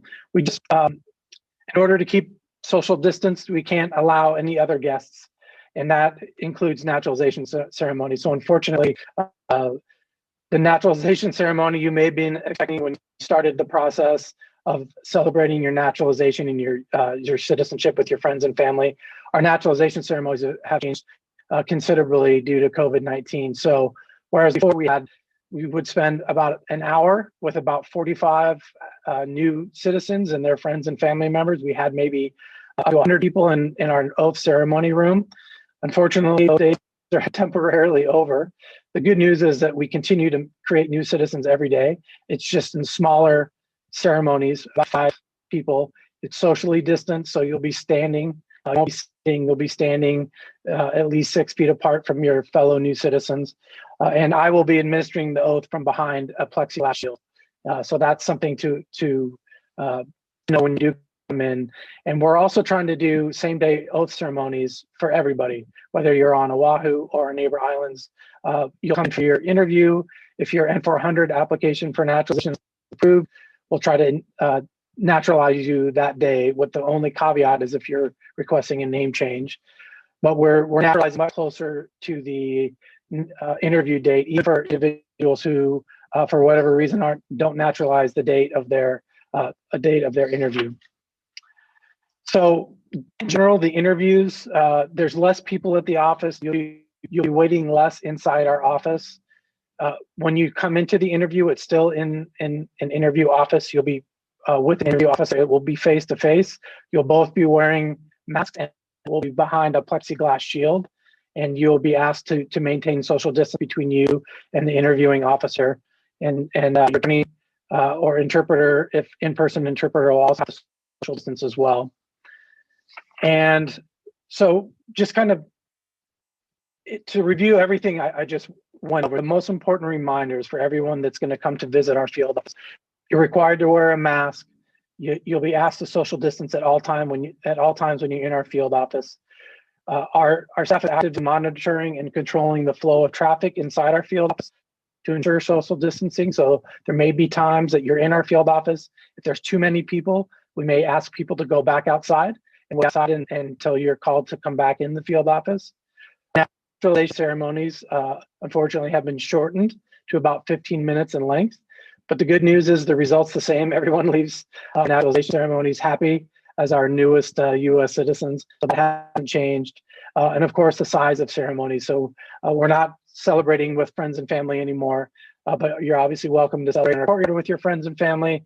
And I hope your gatherings that you celebrate your citizenship with after our ceremonies are, of course, social gathered, and that we all do our best to limit the spread of COVID-19. So with that, that's the impact of COVID-19. And I look forward to hopefully seeing a lot of you on our field office in socially distanced hello, and to administer the oath and to continue the long tradition of our office administering the oath to the many new citizens of Filipino descent in Hawaii. So thanks again for the opportunity to chat today, and aloha. Thank you.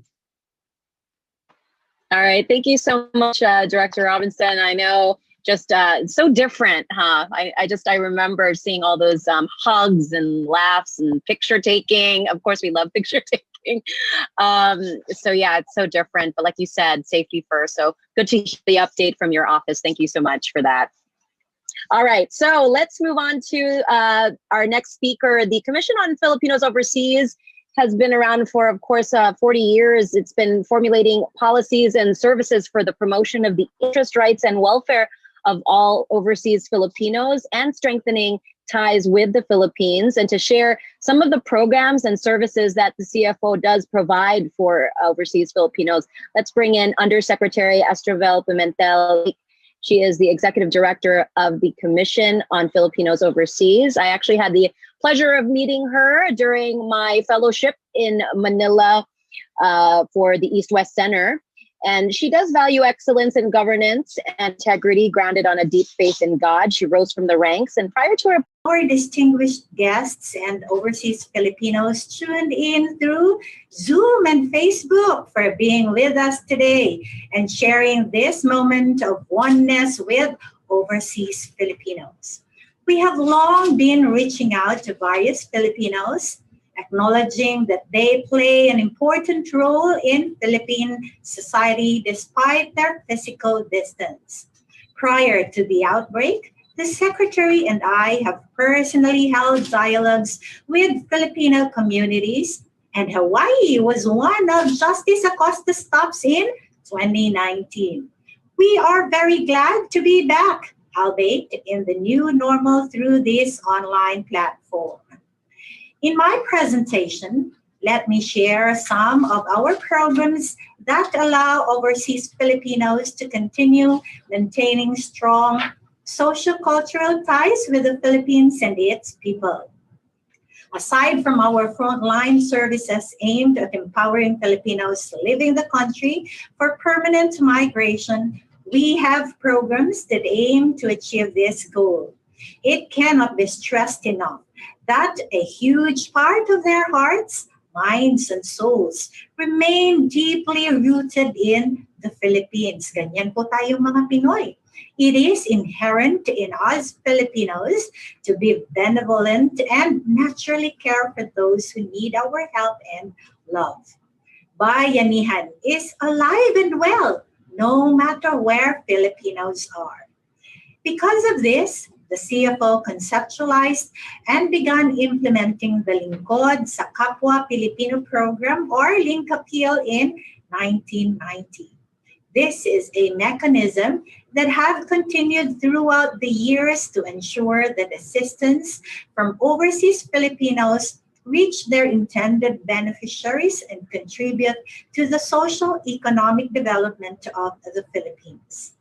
Since its inception until 2020, we have estimated that 3.423 billion pesos worth of assistance in cash and in kind have been coursed through the Linkapil.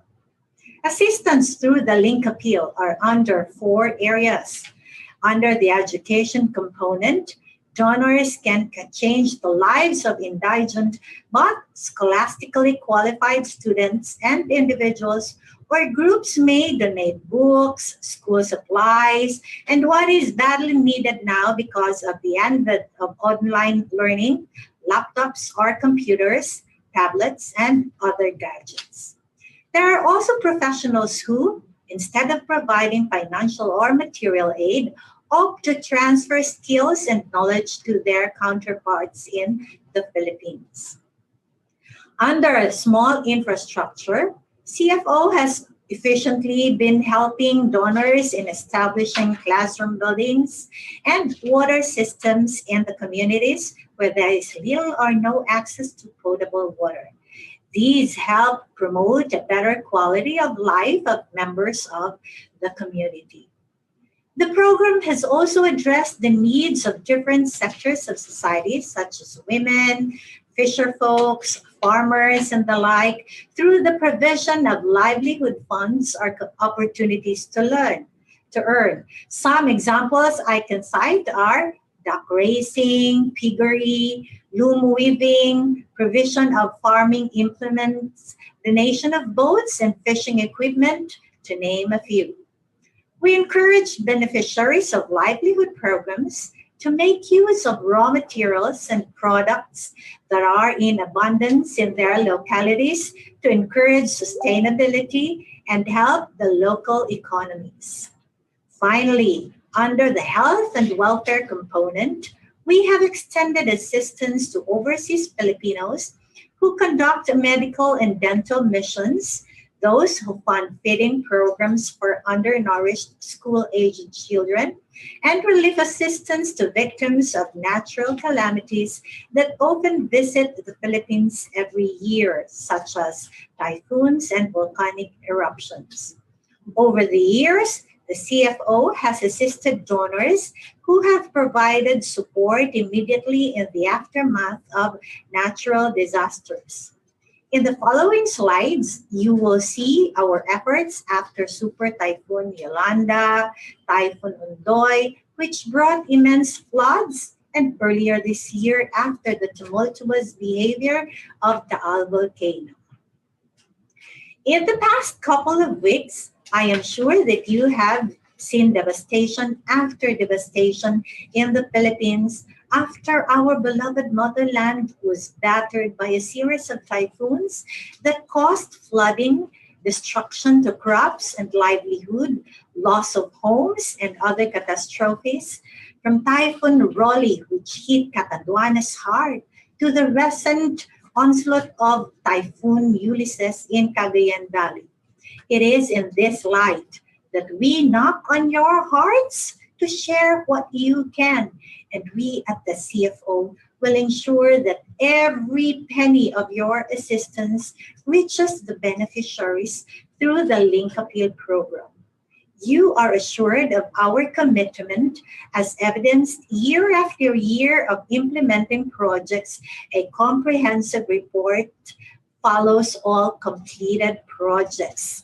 Maraming salamat po kay Ruel Cabotaje sa kanyang mga effort and all the Filipinos in Hawaii who assisted as well, Ruel, para maparating po dito sa Pilipinas ang mga tulong ngayon. We are excited to be your partner in making the Philippines a better country, one beneficiary at a time. Our project management division is ready to coordinate with you as you share your and your organization's blessings to the most needy individuals and communities in the Philippines.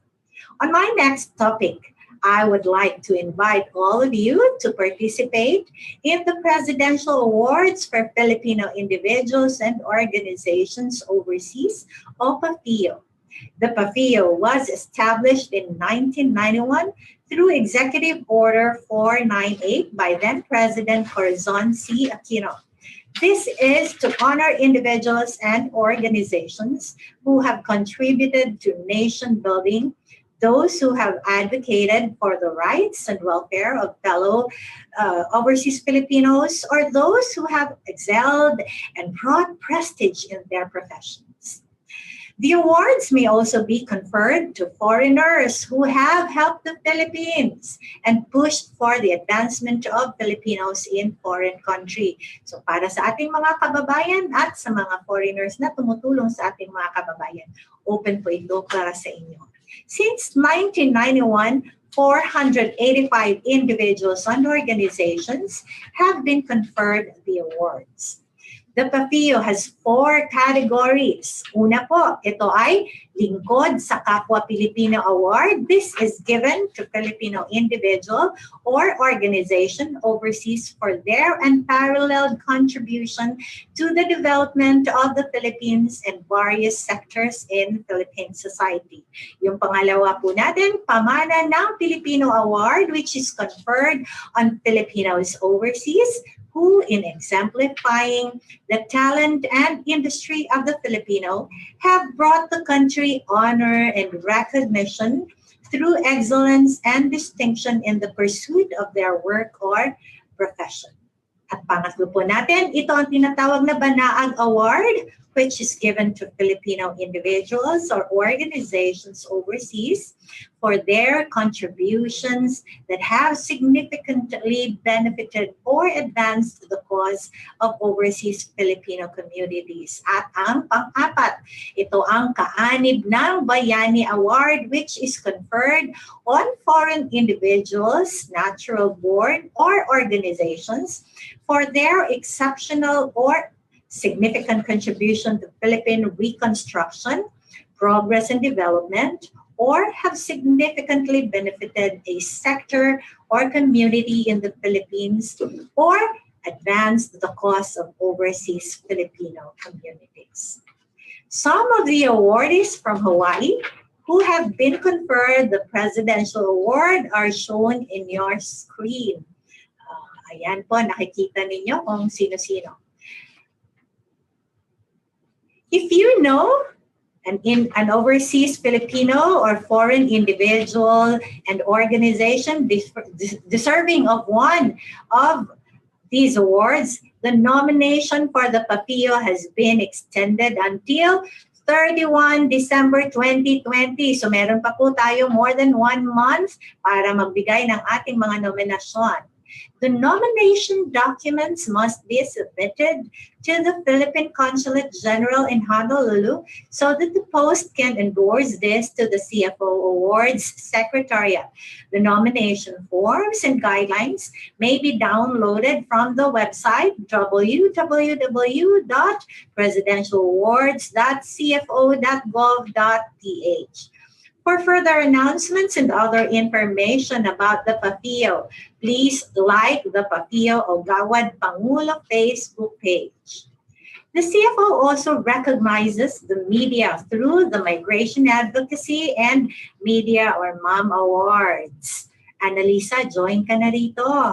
This aims to recognize the role of the media in raising awareness on issues about migration and Filipino migrants.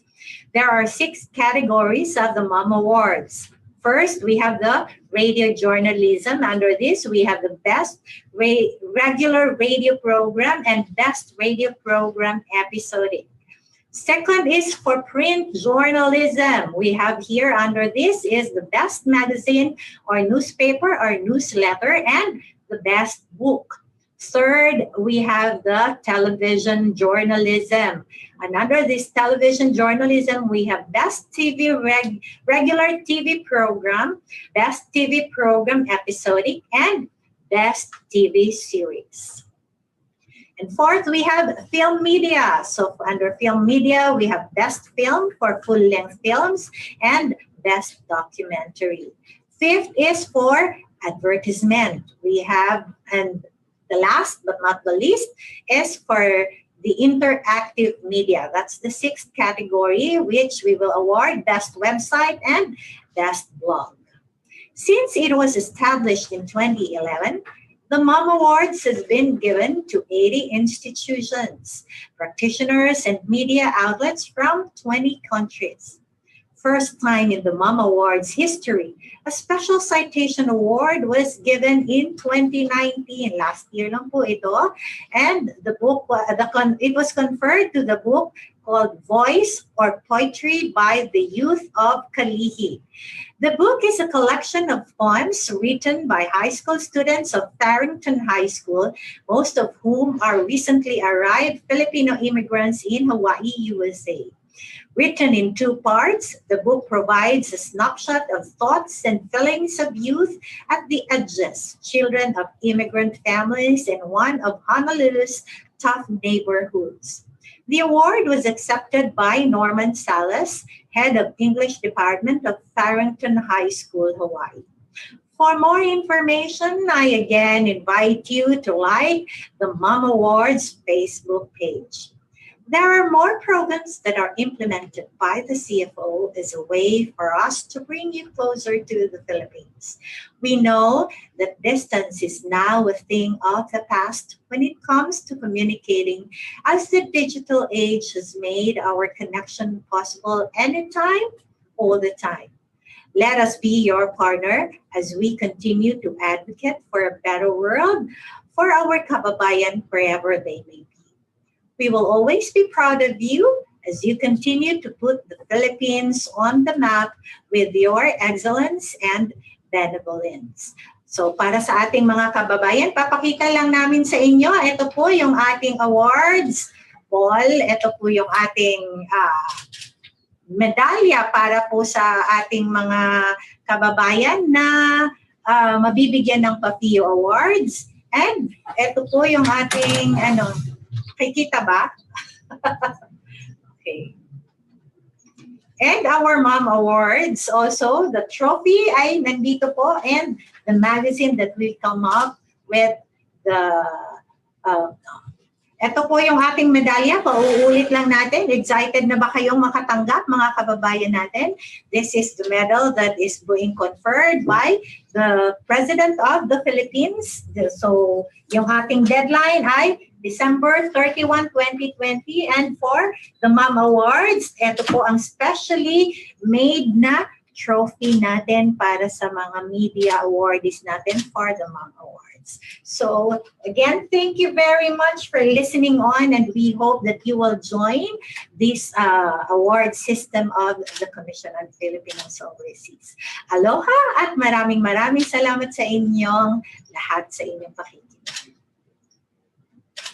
Salamat, Undersecretary Naik. Good to see you, and I will apply since you said that the Mom Awards are available. Ikaw na lang mag-nominate sa akin. Pwede. Aloha. All right, good to see you. All right, now we have another speaker to talk about the immigration process. I know a lot of us here in the United States and Hawaii especially want to go back to the Philippines and visit, but there are restrictions during the pandemic. So let's hear from Immigration Officer Carlo Magno Salazar of the Philippine Bureau of Immigration. He's been working with the Bureau for 20 years and currently is assigned in NAIA Terminal 1 as the Deputy Head for Operations. Aloha, Mr. Salazar. I would like to welcome you and give us a sense, an overview of how things are going over at NAIA. Yes. Annalisa, aloha. I've been instructed to be very brief about what's going on. So first off, let's talk about inbound passengers.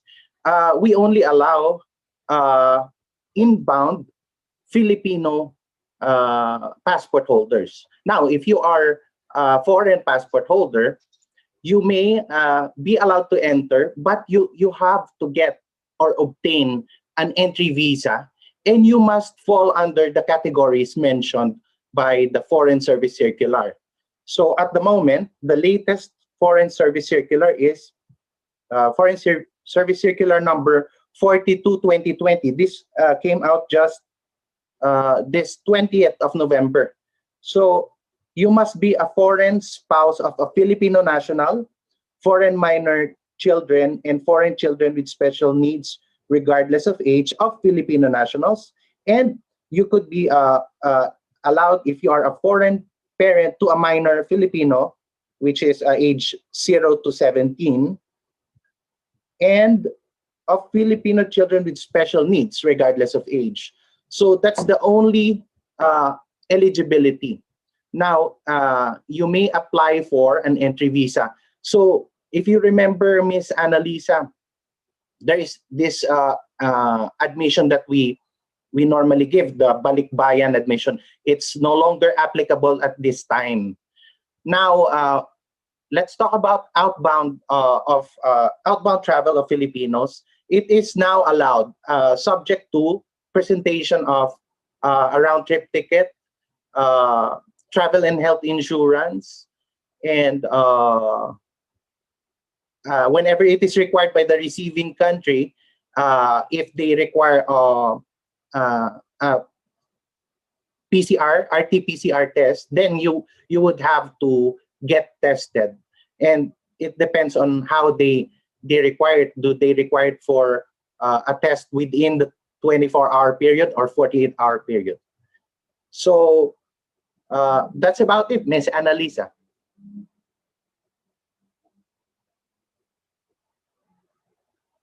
I'm okay.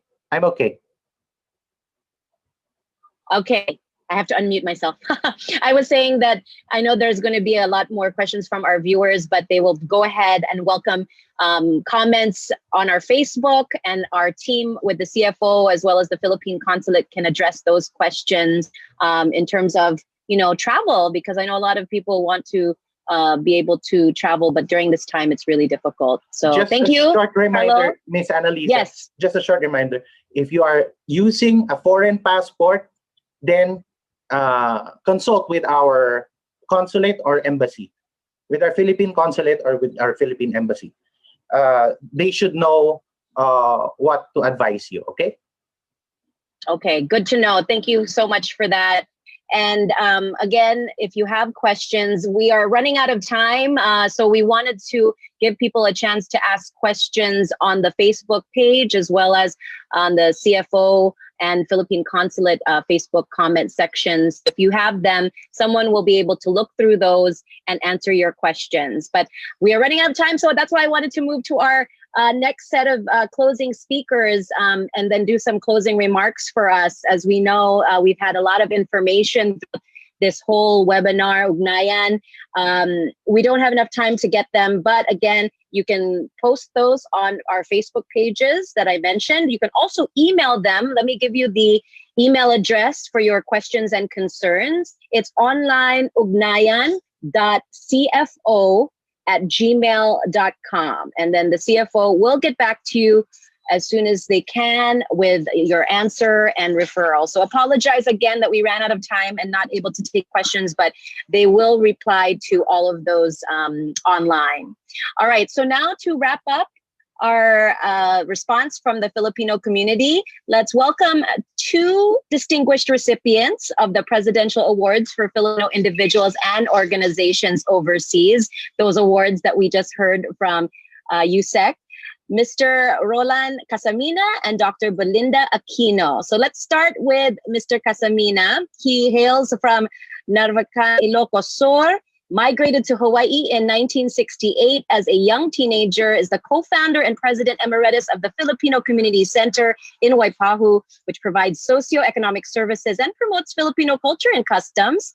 In 2004, Mr. Casamina was conferred with the Presidential Banaag Award by then-President Gloria Macapagal Arroyo in recognition of his outstanding leadership and invaluable contribution to the establishment of the Filipino Community Center, the largest Filipino community center overseas. And welcome, mabuhay, Mr. Casamina. Good to see you. Good to see you. I am so happy. When I first started watching you earlier, it was so bright and shiny, sunny. Now it's very dark.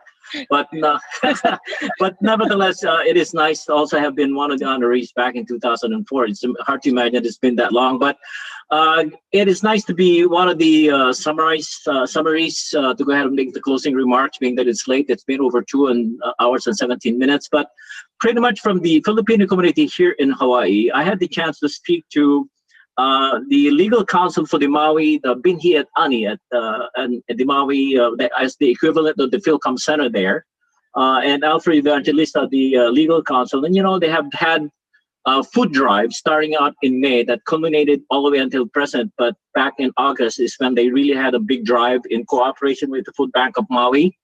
They do that and they continue to be successful at it.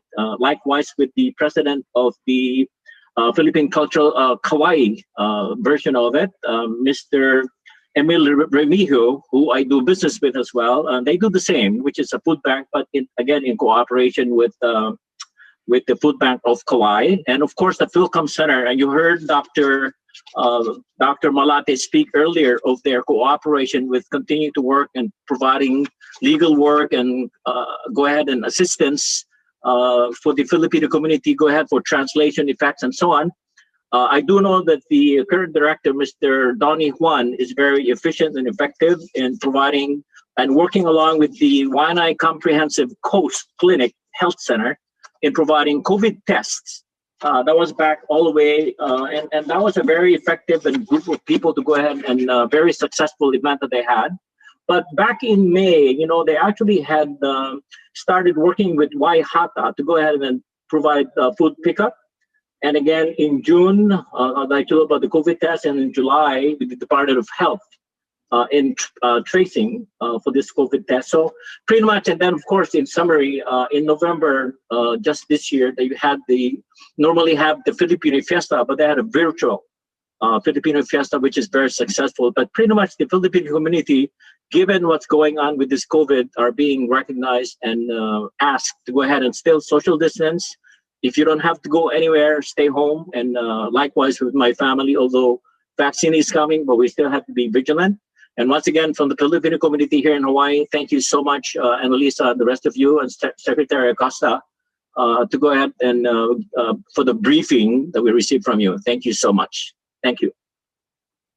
And thank you for joining us as well, and appreciate all of the efforts you are doing as an advocate for the community for many years. Appreciate that.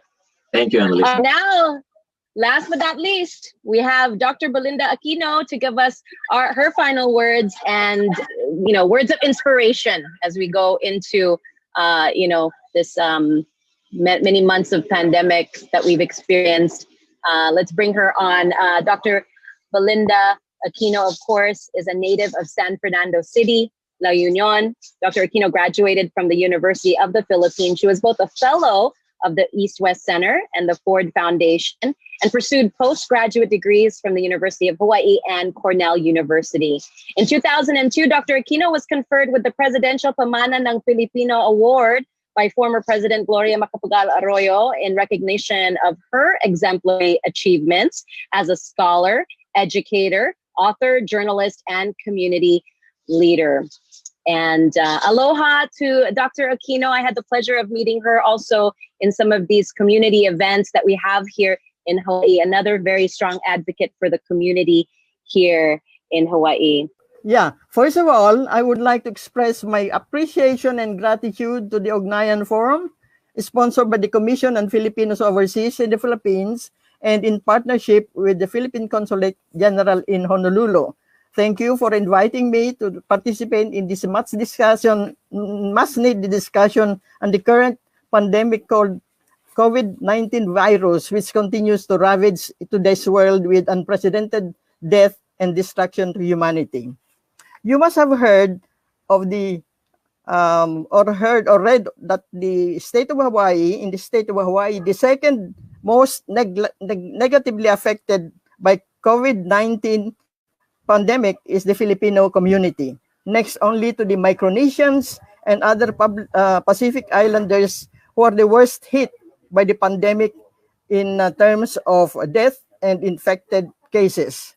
It is incumbent upon us who live in Hawaii to monitor this development closely, given that the Filipino community here continues to be the fastest and largest ethnic population in the state since they started coming in large numbers during the plantation days in the 1900s.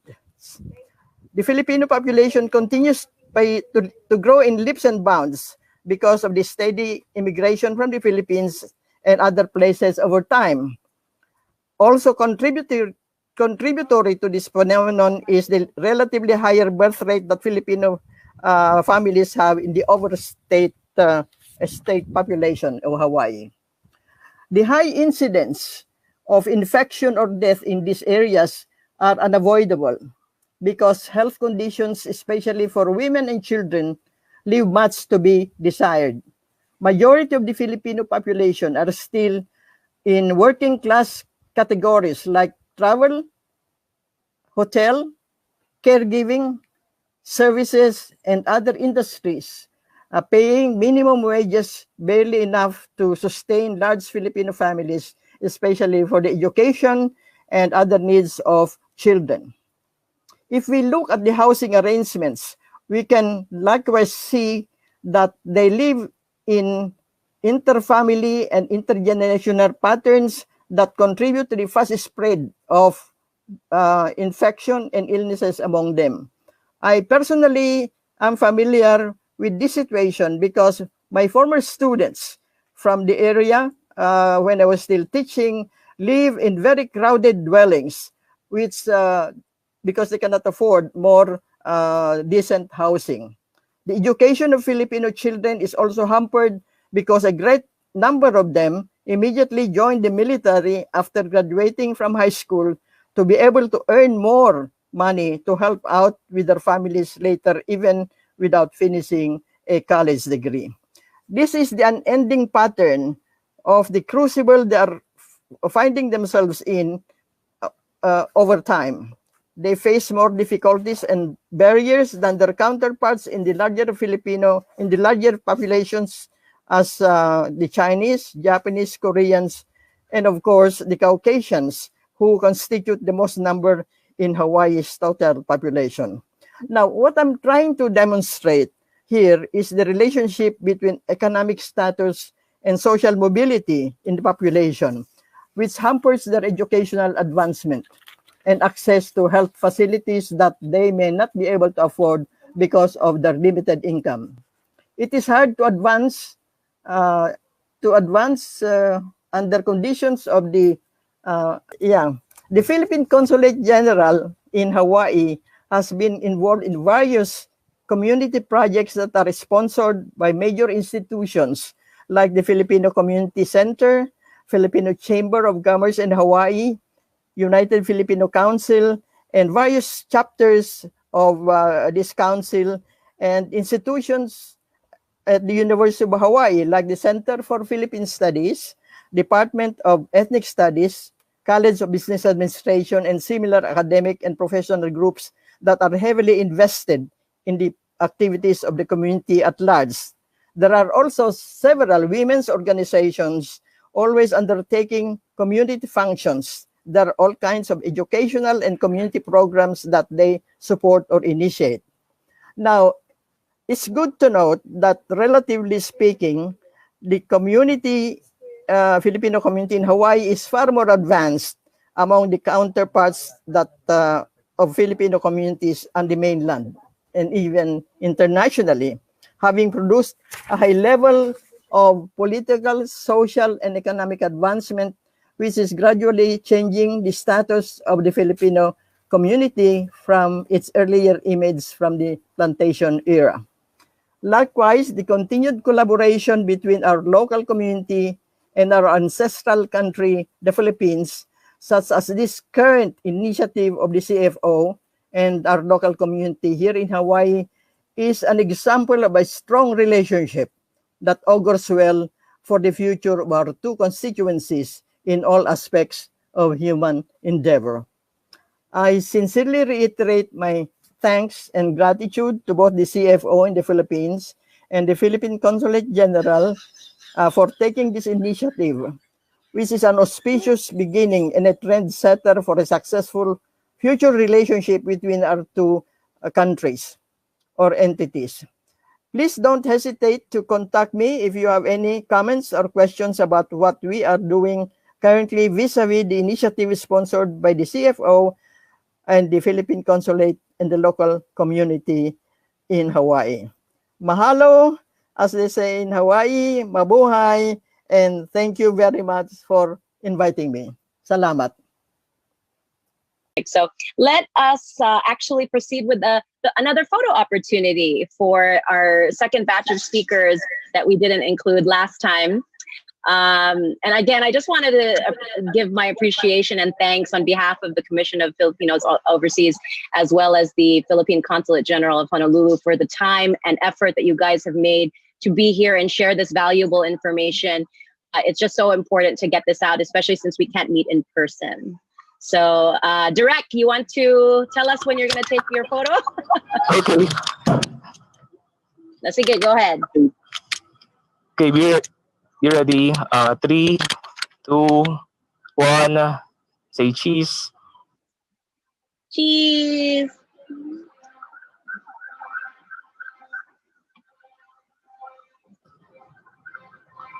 Okay, thank you. All right. We always like to put a shaka for us in Hawaii too. We always like to do that. If you're wondering, it's a shaka. Yeah. Okay. It was such a pleasure to be the host for you guys today. Such valuable information.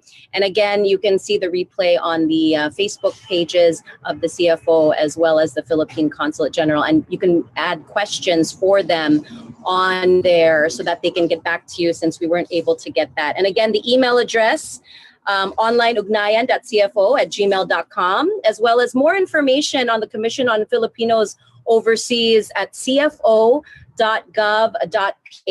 So you can always get services and more information there.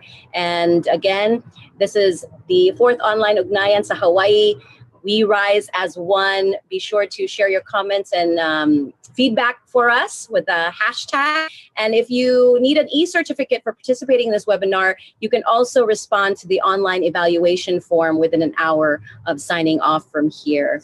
And again, maraming salamat sa inyo. Again, aloha, mabuhay. It was my honor to be here with you today to celebrate, again, our bayanihan spirit on Online Ugnayan. And again, mabuhay at hanggang sa huli. Aloha.